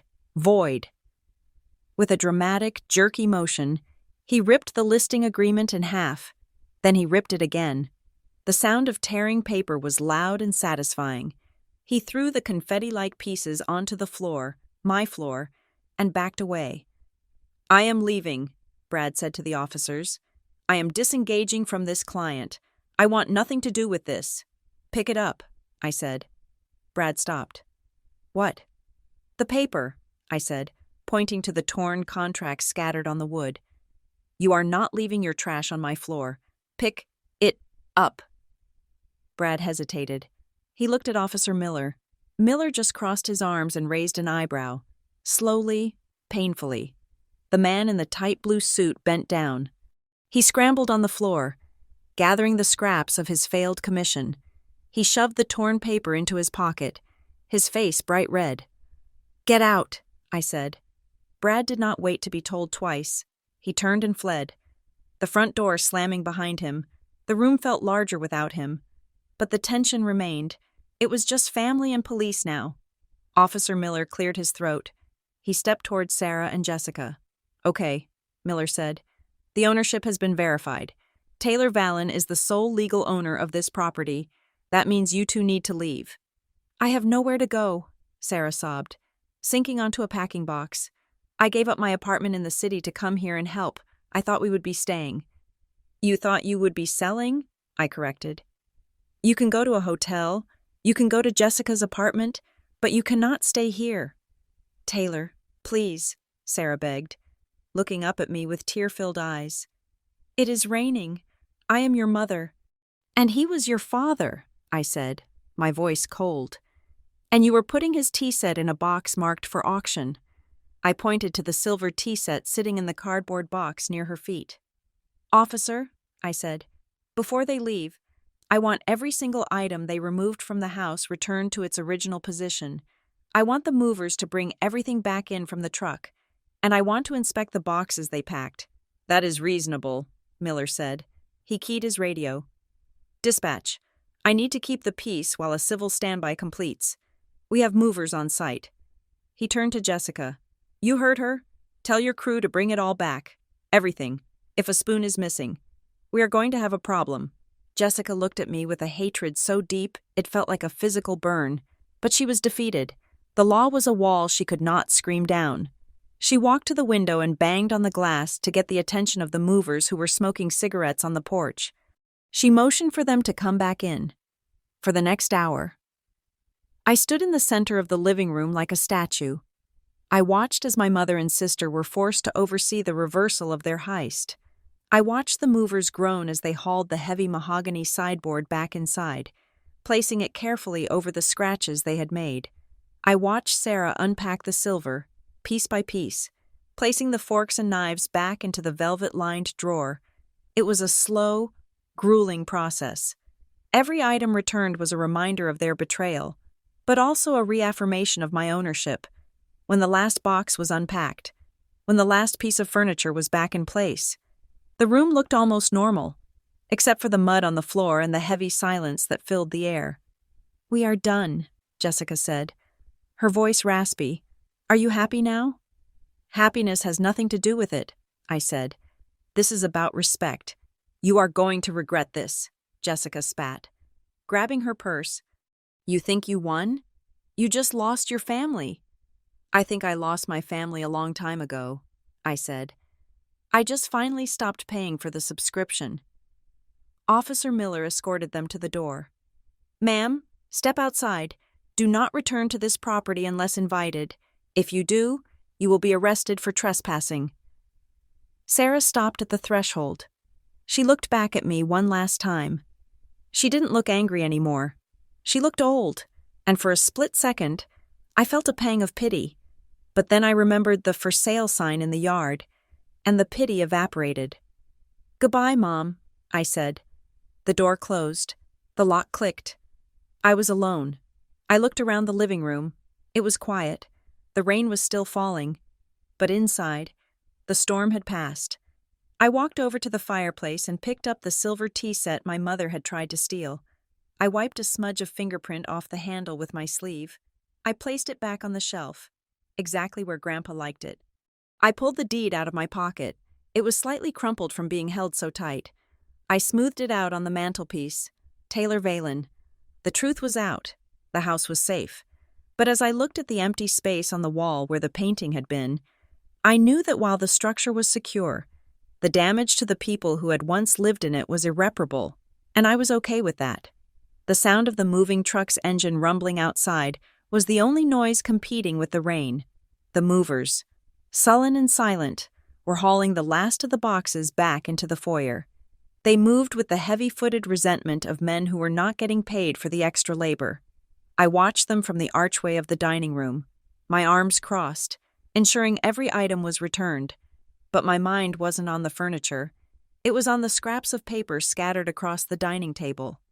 When Brad, the broker, had fled the scene in his panic, he had left behind the file folder he had been waving around like a talisman. In his haste to tear up the listing agreement, the contract between him and my mother, he had forgotten to take the supporting documents. The folder lay open on the table, its contents spilling out. I walked over to the table. Officer Miller was standing by the front door, supervising the movers, his back to me. Jessica and Mom were huddled on the porch, sheltering from the rain, but refusing to leave until the movers were done. Likely hoping to salvage some dignity or perhaps just terrified of what awaited them in the real world. I picked up the document that sat on top of the pile. It was titled, General Power of Attorney. This was the document Jessica had used to convince Brad she had the authority to act on Grandpa's behalf before he died. Or perhaps she had claimed it gave her authority over the estate. I smoothed the paper out. It looked official. It had all the right legal jargon. It appointed Jessica Valen as the agent for Arthur Valen. I looked at the signature line. Arthur Valen. The signature was shaky. It looped and dipped with the tremors of an old man's hand. To the untrained eye, it looked like the signature of an 80-year-old man struggling with motor control. But I was not an untrained eye. I had spent 5 years watching Grandpa's hands. I knew the way his arthritis made his fingers curl. I knew that he could no longer hold a pen firmly enough to create the smooth, continuous loops I saw on this paper. The tremor in this signature was too rhythmic. It was a caricature of a tremor. It was someone drawing a shaky line, not someone shaking while they drew a line. And the ink, it was a gel pen, a bold, black gel pen. The ink sat on top of the paper, fresh and glossy. I looked at the date next to the signature, January 15th, 2026. My breath caught in my throat. I stared at the date, feeling a cold sensation wash over my scalp. January 15th. I closed my eyes, accessing the calendar in my mind. January 15th. That was 2 weeks ago. I pulled my phone out of my pocket and opened my photo gallery. I scrolled back. January 14th. January 15th. On January 15th, Grandpa had suffered a massive seizure. I had called the ambulance at 4 a.m. By 6 a.m, he was in the ICU at Willow Creek General. By noon on January 15th, he was in a medically induced coma. His hands, both of them, had been restrained to the bed rails with soft cuffs to prevent him from pulling out his IVs during the involuntary spasms. I had been there. I had sat in the plastic chair next to his bed for 24 hours straight. I had watched the monitors beep. I had held his hand. avoiding the IV lines. He had not woken up. He had not spoken. And he certainly had not signed a legal document. Jessica had not even been in town. She had been in Portland, posting photos of a brunch she couldn't afford. This was not just a lie. This was a felony. "Officer Miller," I said. My voice was quiet, but it had a dangerous edge that made the officer turn around immediately. "Everything okay?" "Taylor?" Miller asked, walking over to the dining room. "I need you to look at this," I said, pointing to the document on the table. Miller walked over and looked down at the power of attorney form. "What about it?" "Look at the date," I said. "January 15th, 2026. "Okay," Miller said. "That was a couple of weeks ago." "On January 15th, I said, pulling up the photo on my phone and holding it out to him. "My grandfather was in the intensive care unit. He was in a coma. He was intubated." I showed him the picture I had taken, not for social media, but to send to Dr. Evans for a consultation. It showed Grandpa, pale and still, with tubes running down his throat and his hands clearly restrained. "He was unconscious." "Officer," I said, my voice trembling with suppressed rage. "He could not speak. He could not move his hands voluntarily, and he certainly could not read or sign a complex legal document." Miller looked at the photo, then at the document, then back at the photo. His face hardened. He was a small-town cop, but he knew what fraud looked like.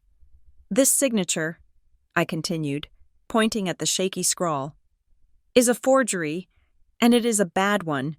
Jessica or Mom, or both of them, forged his signature while he was dying to try and gain control of his assets before he passed." Miller picked up the document, handling it by the corner now. "This changes things. Taylor, this changes things a lot." He walked to the front door and opened it. The rain blew in, cold and wet. Jessica and Sarah were standing there, shivering. "Step inside," Miller ordered. His voice was no longer polite. It was the voice of a man who was done being patient.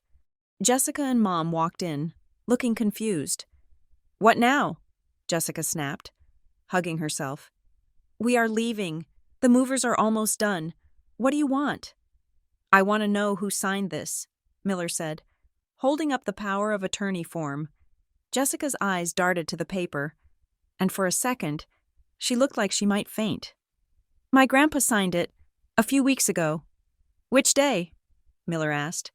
"I don't remember exactly," Jessica stammered. "The 15th?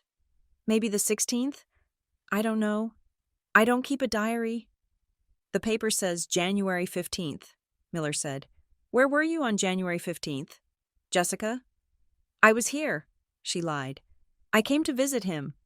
"No, you were not," I said, stepping into the foyer. "You were in Portland. I have your Instagram story saved. Jessica, you were at the Blue Heron Bistro at noon. Grandpa was in the ICU at noon, in a coma." Jessica froze.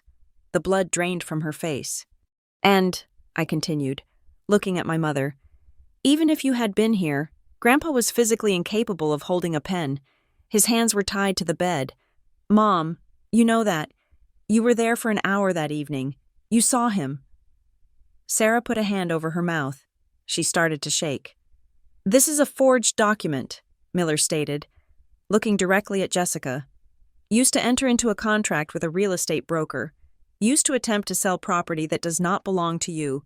That is forgery in the first degree, and given the amount of money involved, $420,000, it is also attempted aggravated theft."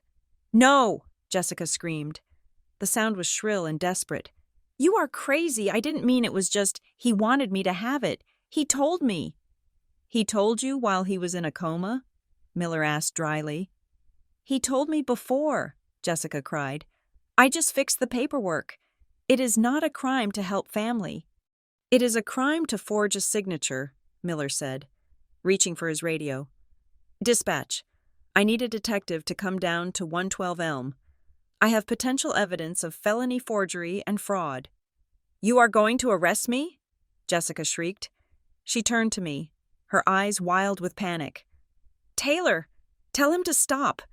You are going to put your own sister in jail? Are you insane? I am not putting you in jail, I said, looking at her with a cold detachment that surprised even me. You put yourself there when you picked up that pen and decided you were above the law. Taylor! Sarah threw herself at me, grabbing my arm. Her grip was desperate, her nails digging into my jacket. Please, she is your sister. She is just a baby. She made a mistake. Don't let them take her. We will tear up the paper. We will leave. Just tell him it was a misunderstanding. I looked down at my mother. She was crying, her mascara running in black streaks down her face. She looked pathetic. But I also saw the manipulation in her eyes. She wasn't sorry for what they did. She was sorry they got caught. It wasn't a mistake. Mom, I said, peeling her fingers off my arm one by one. It was a plan. You forged his name while he was dying, while I was holding his hand and praying he would wake up. You were practicing his signature to steal his house. I did it for her, Sarah sobbed. She needed the money. I am a mother. I have to protect my child. You have 2 children, I said quietly. But you only ever protected one.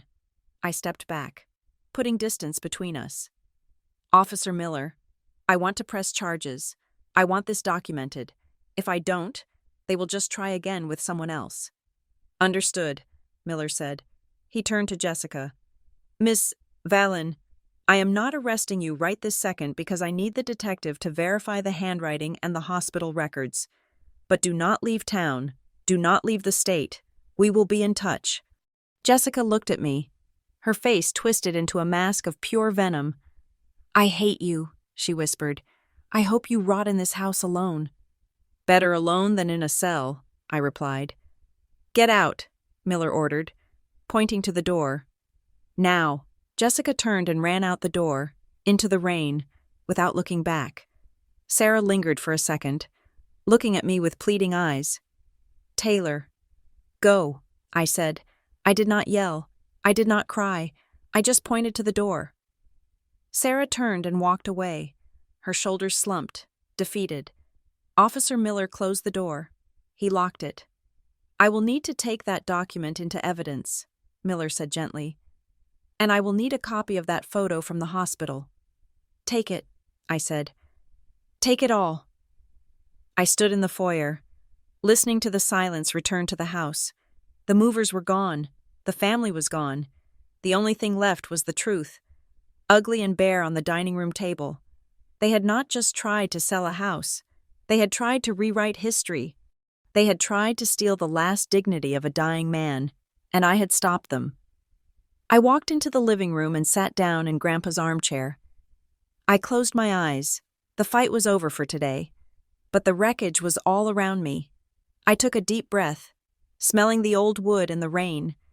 I was the keeper of the house, and today, the house had fought back. The silence that followed their departure was not empty. It was heavy with the echo of closing doors. I did not sit in that silence for long. In my line of work, when a structure is compromised, you do not mourn the damage. You reinforce the perimeter. By 2:00 in the afternoon, the locksmith was there. He was a man named Mike who had known my grandfather for 30 years. He did not ask questions about why I needed every exterior lock on the property changed immediately, or why I wanted the deadbolts upgraded to Grade 1 heavy-duty commercial brass. He just looked at the scratches on the floor, the pale square on the wall where the painting had been, and he set to work with a grim efficiency. I followed him, checking the window latches. I replaced the battery in the security hub.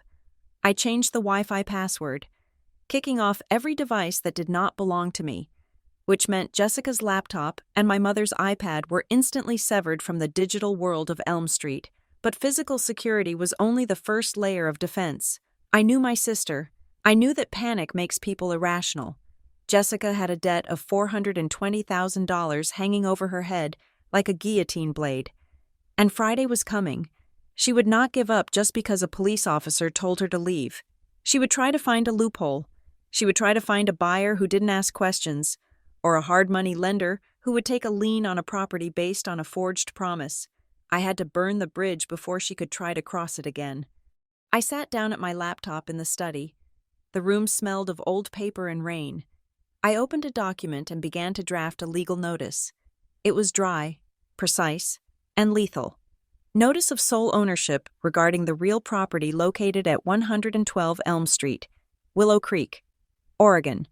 Please be advised that Taylor Marie Vallon is the sole legal owner of said property via a recorded transfer on death deed.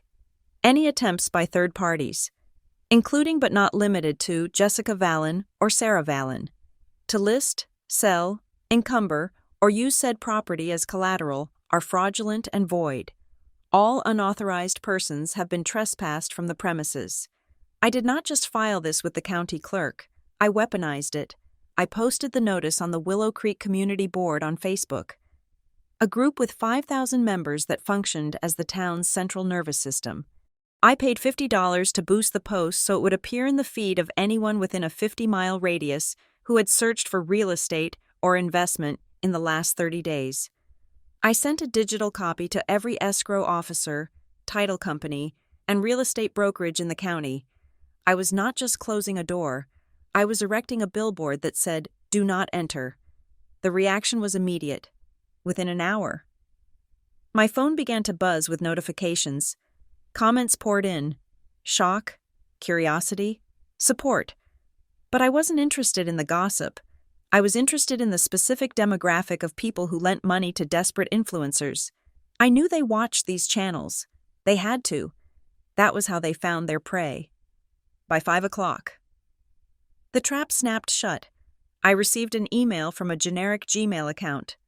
The subject line was just the address. 112 Elm Street. The body of the email was short. We hold a promissory note signed by Jessica Vallon, securing a loan of $50,000 against the equity of this property. Please contact us to arrange payment. I typed a reply without hesitating. The note is invalid. The collateral was never hers to pledge. The signature was likely forged. I suggest you contact the Willow Creek Police Department, case number 4920, regarding the fraud investigation currently underway. I hit send. I imagined the panic in a boiler room somewhere, or perhaps just a guy in a leather jacket realizing his easy mark was actually a legal dead end. Jessica's hope of using the house to pay off her debts didn't just evaporate, it imploded. But I wasn't done. Jessica had weaponized her reputation against me at the funeral. She had used her platform to paint herself as the victim and me as the villain. She had built a career on the illusion of success, on the lie that she was a wealthy, carefree heiress. That lie was the only asset she had left. It was time to liquidate it. I went to a popular online forum dedicated to exposing influencer fraud, a place where internet detectives dissected photo shoots and verified sponsorships. I created a throwaway account. Username, Architect of Truth. I uploaded a folder of evidence I had been compiling for years, not out of malice, but out of a habit of documentation. I posted the photo of Jessica in the first-class cabin of a flight to Paris, the one she had captioned jet-setting to Fashion Week. Next to it, I posted the credit card statement I had inadvertently seen when she asked me to help her print a bank document last year, a statement showing a charge for an Economy Plus seat on the same flight, and a separate charge for a photo studio rental that specialized in mock airplane interiors. I posted the photo of her brand new luxury handbag collection. Next to it, I posted the receipts from Bag Borrow or Steal, a rental service she used to lease the bags for 48 hours at a time. And then, the coup de grace. I posted the screenshot of her Instagram story from January 15th, the brunch in Portland, time-stamped at noon. Next to it, I posted the redacted hospital admission record showing Grandpa in a coma at the exact same time, along with the forged power of attorney document dated that day. I titled the thread, "The Influencer Who Forged Her Dying Grandfather's Signature for Clout and Cash." I hit post. It took less than 30 minutes for the internet to do what it does best. The thread went viral. It was shared on Twitter, on TikTok, on Instagram drama pages. The narrative shifted instantly. She wasn't the grieving granddaughter anymore. She was a fraud. She was a scammer. I watched the fallout in real time on my second monitor, while I ate a cold sandwich for dinner. Her follower count began to drop, first by the hundreds, then by the thousands. The comments on her latest post, a sponsored ad for a teeth-whitening kit, turned into a war zone. Did you really steal from your dead grandpa? Fake bags, fake life, fake tears. I want a refund on the crypto course you sold me. Then came the corporate distancing. I saw a tweet from the teeth whitening company. We are aware of the allegations against one of our partners and have suspended our relationship effective immediately. We do not condone fraud. One by one, the dominoes fell. The protein shake company, the fast fashion brand, the crypto exchange app, they all cut ties. Her revenue streams, the trickle of cash that was barely keeping the interest payments on her massive debt at bay, were severed. I felt a cold, hard satisfaction. It wasn't happiness, it was the feeling of balancing a ledger. She had spent social capital she didn't earn. Now, the bill was due. At 8:30 in the evening, my phone rang. The caller ID said Mom. I stared at it for a moment. The ringtone sounded shrill in the quiet house. I picked it up and put it on speaker, setting it down on the desk. Hello? Sarah? I said. You are a monster. My mother's voice slurred slightly. She had been drinking. How could you? How could you post that? You are ruining her life. I did not post anything that wasn't true, I said calmly. And I warned you. I told you that the truth would come out. She is your sister, Sarah screamed, the sound distorting over the line. She is losing everything. The sponsors are canceling. The landlords of her apartment are calling because her credit check bounced. She is going to be on the street. She is 30 years old, I said. She can get a job, a real one. A job? Sarah scoffed. She is a brand. She cannot work at a grocery store. It would be humiliating. Humiliation is trying to sell your father's house while his body is still at the funeral home, I countered. You are cold, Sarah hissed. You have ice in your veins. Your father would be ashamed of you. Grandpa left the house to me because he knew I was the only one who wouldn't sell it for a pair of shoes, I said. He wouldn't be ashamed. He would be relieved. Do not ever call me again, Sarah threatened. You are dead to us. Do you hear me? You are no daughter of mine. I looked out the window at the rain lashing against the glass. I felt a strange lightness in my chest. The cord had finally been cut. Okay, I said. I was planning to change my number anyway. I hung up. I blocked the number. Then I blocked Jessica's number. I sat there in the dark study, the only light coming from the computer screen. I was an orphan now, in every sense that mattered. But I was an orphan with a deed, a roof, and a clear conscience. The storm outside intensified as midnight approached.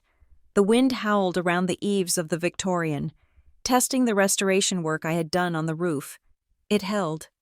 At 12:15 in the morning, the security system chimed. Motion detected. Front porch. I pulled up the camera feed. Jessica was there. She was unrecognizable. The polished influencer from the funeral was gone. In her place was a wet, shivering, chaotic mess. Her hair was plastered to her skull.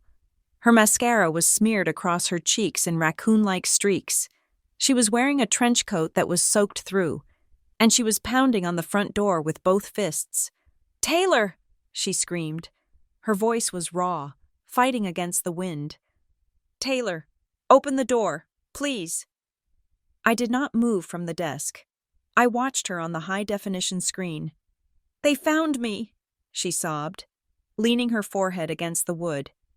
"They know where I live. I saw a car parked outside my apartment.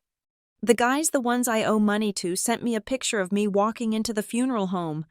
They are watching me." She kicked the door. "You have to let me in," she wailed. "I have nowhere else to go.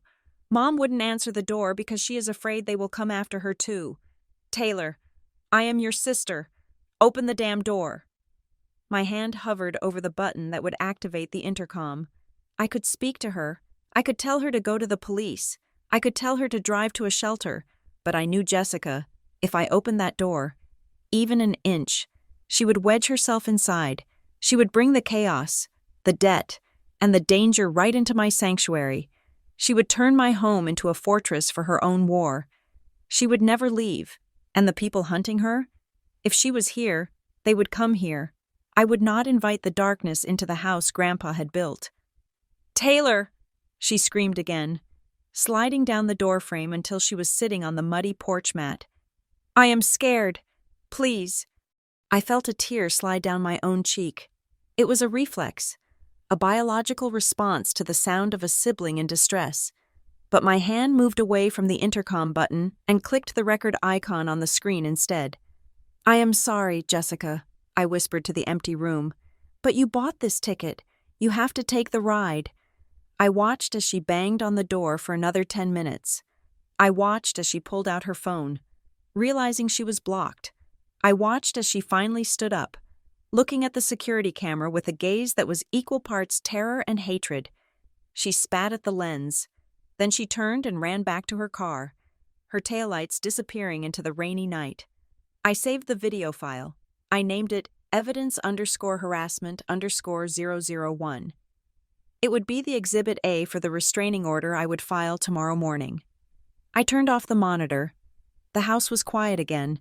The debt was $420,000. The price of my peace was one sister. It was a fair trade. The witching hour arrived at exactly 3:14 in the morning. The storm outside had settled into a steady, rhythmic drumming against the slate roof, a sound that usually lulled me to sleep. But tonight, I was wide awake. I was sitting in the wingback chair in my bedroom, wrapped in a thick wool blanket, staring at the bank of monitors I had set up on my vanity table. I knew they would come. Desperation is a predictable energy. It follows a path of least resistance, flowing like water toward the lowest point.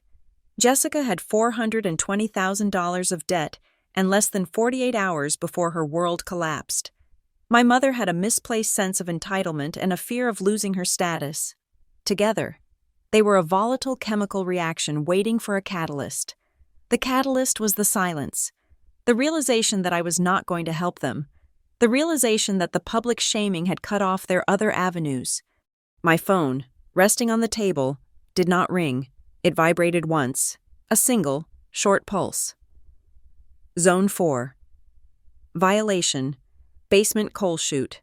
I took a slow sip of my chamomile tea. It was hot, the steam rising in the cool air of the bedroom.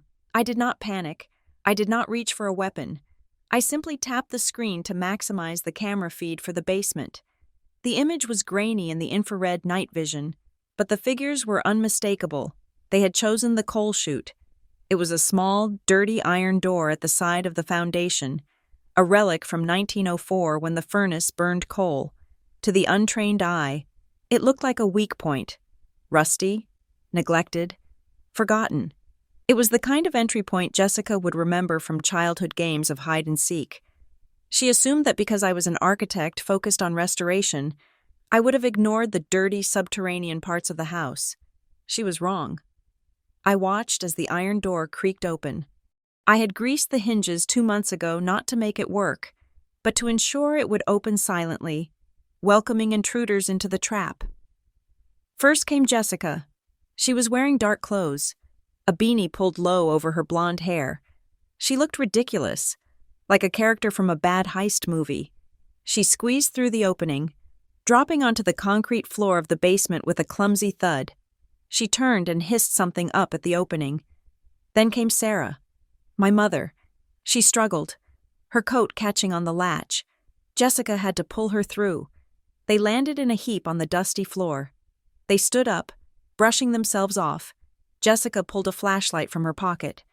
The beam cut through the darkness, illuminating the neatly stacked boxes of tiles and the new copper piping running along the ceiling. "It is freezing down here," I heard Sarah whisper through the high-gain microphone I had installed near the water heater. "Are you sure about this, Jess? This feels wrong." "This is breaking and entering." "It is not breaking and entering if it is family," Jessica snapped back, her voice tight with adrenaline. "And it is not stealing, it is retrieving. Grandpa told me about the safe. He said he kept emergency cash in the study. Cash, Mom, untraceable. If there is gold or cash in there, I can pay off the loan sharks by tomorrow noon. Do you want me to die? Because that is the alternative. Okay, Sarah stammered. Let's just get it and go. They moved toward the basement stairs. I switched the camera feed to the main hallway. They thought the house was asleep. They thought I was asleep. They crept up the stairs, avoiding the third step because it used to creak. They didn't know I had reinforced the stringers and silenced the treads last year. They were tiptoeing over solid oak that would not have made a sound even if they had stomped. They bypassed the living room. They headed straight for the study at the back of the house. The study was Grandpa's sanctuary. It was a room lined with walnut bookshelves, smelling of pipe tobacco and old leather. It was the heart of the house's history. I switched the feed to the study camera. It was hidden in the eye of a carved owl perched on the top shelf. Jessica pushed the door open. The beam of her flashlight swept across the room, landing on the desk, the globe, and finally, the large oil portrait of great-grandfather Vallon hanging on the north wall. There, Jessica whispered, pointing. Behind that, I remember seeing him open it when I was 7. He thought I was asleep on the rug. They rushed into the room. Hurry, Sarah said, looking nervously at the door. If she wakes up? She won't, Jessica said. She sleeps like the dead, and even if she does, what is she going to do? Fight us? I have this. She pulled a crowbar from her belt. I tightened my grip on the teacup. A crowbar.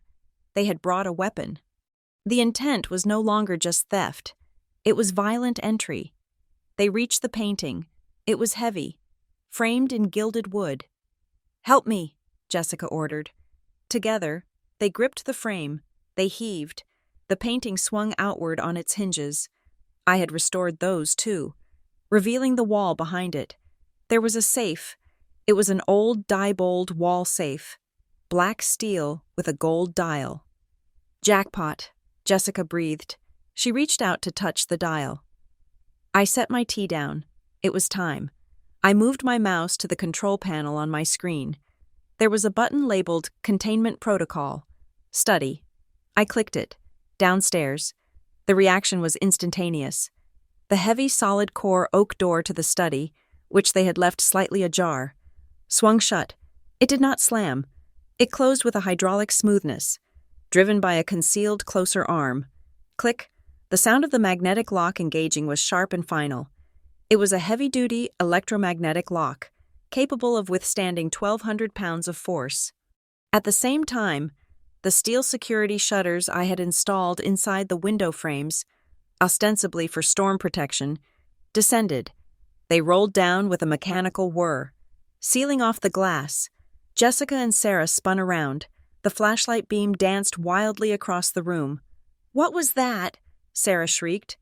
Jessica ran to the door. She grabbed the handle and twisted. It didn't budge. She threw her shoulder against it. It was like hitting a wall of granite. "It's locked!" Jessica yelled. "It's locked! How is it locked?" "The window!" Sarah cried. Running to the other side of the room, she clawed at the steel shutters. They were solid metal, perforated with tiny holes that let in a little light but nothing else. They were bolted into the structural framing of the house. "It is a trap," Jessica realized, her voice rising an octave. She shone the flashlight around the room, searching for a sensor, a keypad, anything. She knew. That witch knew we were coming. I pressed the microphone button on my console. I could speak to them through the hidden speakers in the ceiling. "Good morning, Jessica," I said. My voice was calm, amplified slightly to fill the room. Sarah screamed. Jessica looked up at the ceiling, her eyes wide with terror. "Taylor!" Jessica yelled. "Let us out! This isn't funny! Open the door right now!" "You are trespassing," I said. "You are currently locked in a secure room.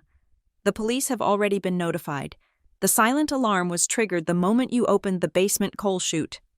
"Police?" Sarah wailed, sinking to her knees. "No, Taylor, please, do not call the police. We are your family. We were just checking." "You have a crowbar, Mom," I said, "and you are standing in front of a safe you intended to crack. That is not checking. That is a felony. I will sue you, Jessica screamed, banging the crowbar against the door, leaving ugly dents in the wood I had hand-polished. This is false imprisonment. You cannot keep us here.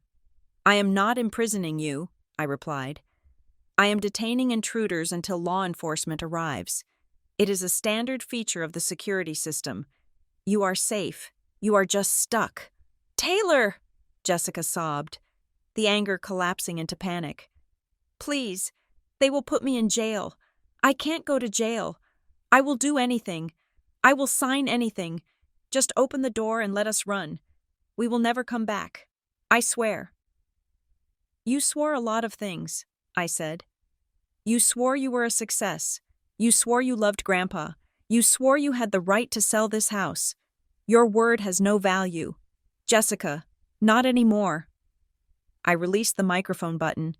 I did not want to hear their begging. I watched on the screen. Jessica threw herself at the door again, screaming, kicking, scratching at the wood. Sarah sat on the floor, rocking back and forth, clutching her chest. They looked like trapped animals. They looked like the embodiment of the greed that had consumed them. I picked up my tea again. It was still warm.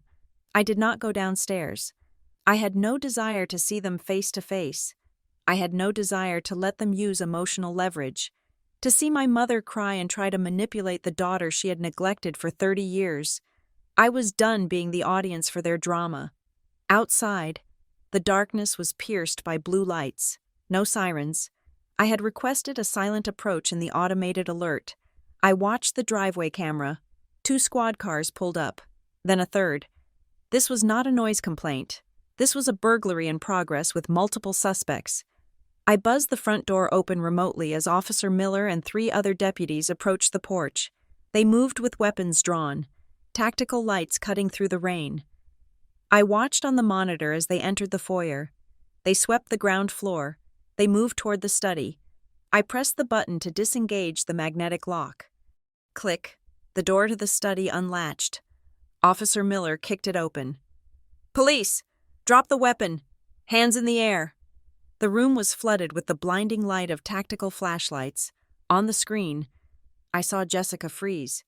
She was holding the crowbar raised, as if she had been about to strike the door again. Drop it! Miller roared. The crowbar clattered to the floor. It made a hollow, metallic sound that signaled the end of Jessica's life as she knew it. Hands! On your heads! Now! Jessica slowly raised her hands. She was shaking so violently I could see it on the camera. She looked small. The arrogance, the influencer persona, the designer clothes, none of it mattered now.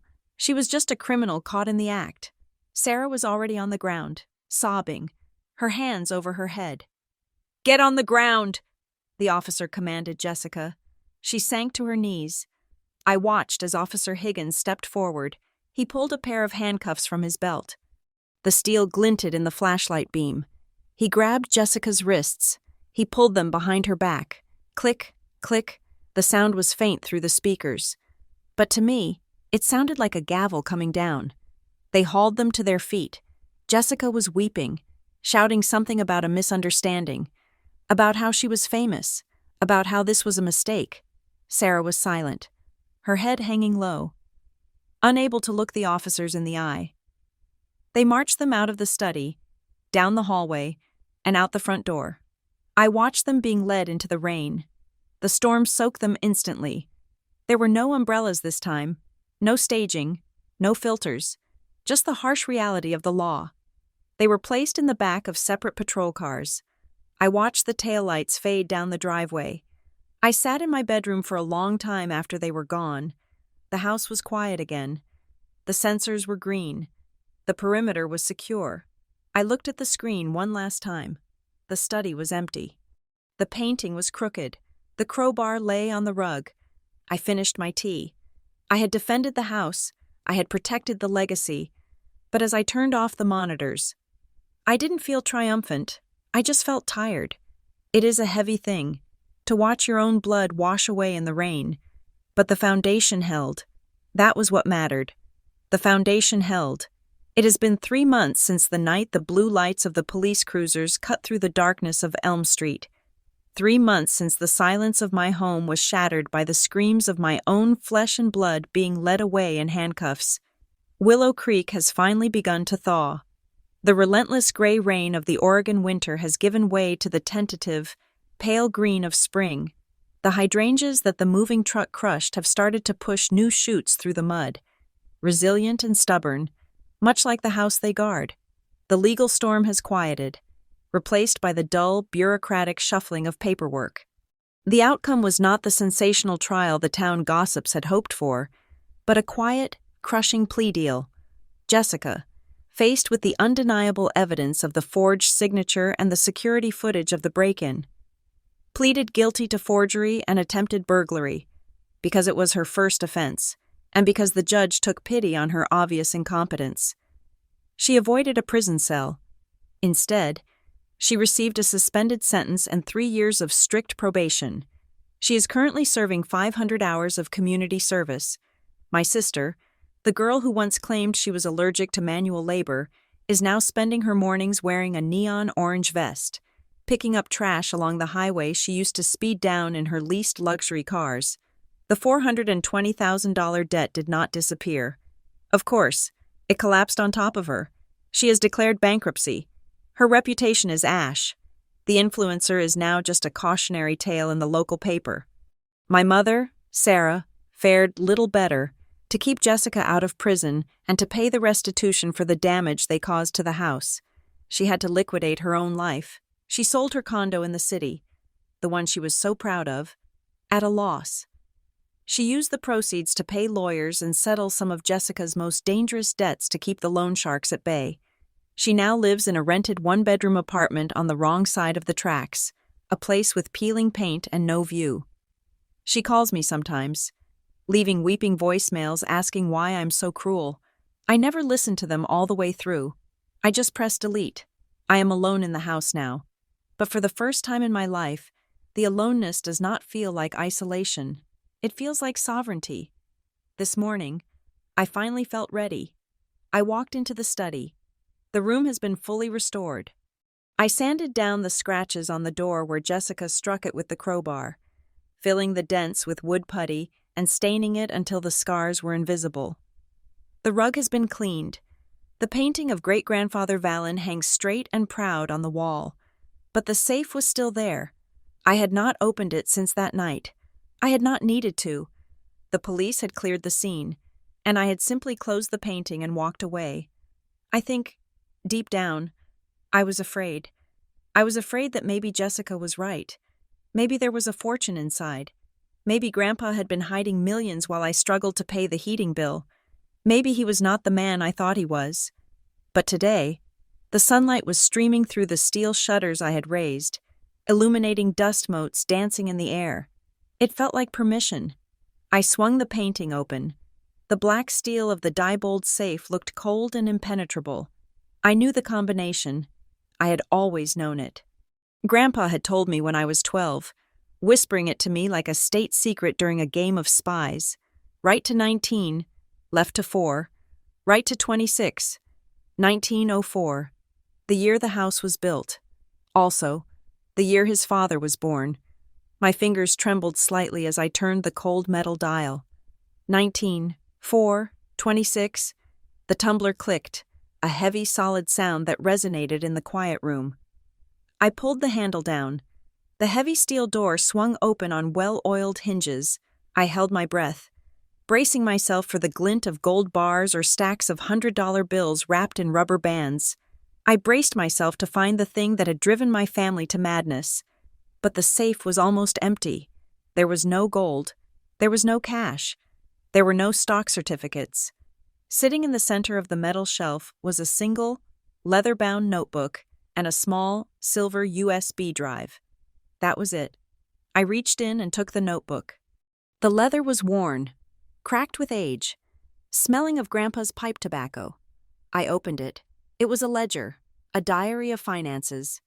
I began to read. And with every page I turned, the floor seemed to drop out from under me. The entries went back 10 years. October 14th, 2016. Jessica called. Credit card maxed out again. She says she needs it for a portfolio shoot. Sent $5,000. Told her this is the last time. December 3rd, 2017. Sarah says Jessica is in trouble with a landlord in Los Angeles. Eviction notice. Sent $8,000. I cannot let my granddaughter be homeless. July 9th, 2019. Jessica's car repossessed. Bail money needed. $12,000. August, 2021. Bitcoin investment scheme. She is crying. Says she will lose everything. Sent $25,000 from my retirement savings. I flipped through the pages, my heart hammering against my ribs. The numbers added up. The dates were a timeline of enablement. Grandpa had not been hoarding money.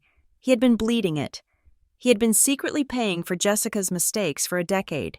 He had been covering her tracks, bailing her out, saving her from the consequences of her own vanity. I looked at the final tally on the last page, scribbled in his shaky handwriting just weeks before his first stroke. Total disbursed to Jessica. $214,000. Below it, he had written a single, heartbreaking sentence. I have tried to save her from the world, but I only taught her that the world has no edges. I am out of money. I can do no more. I closed the book, tears stinging my eyes. He hadn't been stingy. He hadn't been hiding wealth. He had been broke. He had spent his golden years draining his accounts to keep Jessica afloat. And in return, she had forged his signature to take the only thing he had left. I reached into the safe and took out the USB drive. I walked over to the desk and plugged it into my laptop. A folder popped up. One video file. For Taylor. I clicked play. The video opened. It was grainy, shot on a webcam. Grandpa was sitting in this very chair, in this very room. He looked thinner than I remembered. His hair white and wispy. He was wearing his favorite flannel shirt. "Hello, Taylor." His voice came through the speakers. Raspy but warm. It was like a ghost touching my shoulder. "If you are watching this," he said, looking directly into the camera, "then I am gone. And if you have opened the safe, it means they finally pushed you too far. It means Sarah and Jessica tried to sell the house." He sighed. A long, weary sound. "I know them. Taylor, I love them. But I know them. They see value only in things that can be sold. They think I have a fortune hidden away in here. But you know the truth now. You have seen the book. I gave them everything I had in cash, and it was never enough. It was like pouring water into a sieve." He leaned forward, his blue eyes sharp and lucid. "I did not leave any money in this safe because money is poison to them. If I left cash, they would burn through it in a month and be back to zero. Money would kill them. Taylor, it would feed the sickness." He paused, and a small, mischievous smile touched his lips, the smile I missed so much. "So, I left them nothing, and I left you the house, not because I love you more, though you and I both know who actually listened to my stories, but because you are the only one who understands that this house is not an asset. It is a memory. It is a history." He coughed, clearing his throat. "I signed that deed to you in 2018 because I knew this day would come. I knew they would come for the walls when the bank accounts ran dry. I wanted to give you a fortress. I wanted to give you a place where you could stand your ground." His expression softened, becoming incredibly tender. "Do not feel guilty, Taylor. Do not let them tell you that you stole their inheritance. You are not the thief. You are the guardian. You earned this. Every nail you hammered, every floorboard you sanded, every night you sat by my bed, you bought this house with your love. It is yours. Defend it." He raised a hand to the camera, a final wave. "Take care of the place, kiddo. And fix that third step on the stairs. It is going to drive me crazy even from the grave." The video cut to black. I sat there in the silence, the tears flowing freely down my cheeks now. But they were not tears of sadness. They were tears of release. For 3 months, a small, nagging part of me had wondered if I was wrong, if I had been too harsh, if I had betrayed the family by calling the police, but Grandpa had just absolved me. He had orchestrated this entire thing. He had known exactly what would happen, and he had prepared me for war before I even knew the battle lines were drawn. He hadn't just left me a house, he had left me the truth. I wiped my face, I closed the laptop, I put the diary back in the safe, I left the USB drive next to it. I closed the heavy steel door and spun the dial. Locked. I did not feel the need to broadcast this. I did not need to post the diary on the internet to prove Jessica was a leech. The justice system had handled her. This was just for me. I felt a profound sense of peace settle over me, lighter than the air. The ghosts were gone. The debt was paid. I stood up and walked out of the study. I walked through the hallway, past the living room where the furniture sat undisturbed, bathed in the soft morning light. I walked to the front door and opened it. The air outside was crisp and clean, smelling of wet earth and blooming flowers. The sun was breaking through the clouds, casting long, golden rays across the porch. I picked up the wooden sign I had finished painting last night. It was heavy, carved from a piece of the original oak timber I had salvaged from the attic. I stepped out onto the porch. I climbed the small stepladder I had set up earlier. I hung the sign on the 2 brass hooks next to the door. I adjusted it until it was perfectly level. I stepped back to look at it. The Valen Heritage Preservation Project. Historical Restoration Architecture. Est. 1904. Taylor Valen. Principal Architect. I was not just keeping the house. I was turning it into the headquarters of my life's work. I would use this place to save other houses, to teach other people how to preserve the past before it is sold off to the highest bidder. I looked down the driveway. It was empty. No moving trucks, no police cars, no desperate sisters, just the road, open and waiting. I smiled. Grandpa was right. The 3rd step did need fixing, and I finally had all the time in the world to do it. Thank you so much for listening to this story. It has been a journey through betrayal, justice, and the heavy weight of legacy. I would love to know where you are tuning in from today. Are you listening from a rainy town like Willow Creek, or somewhere sunny?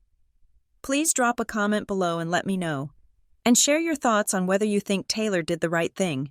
If you enjoyed this story, please make sure to subscribe to the channel Sunday Drama Stories, like this video, and hit that hype button to help this story reach more people. Your support means the world to us. See you in the next story.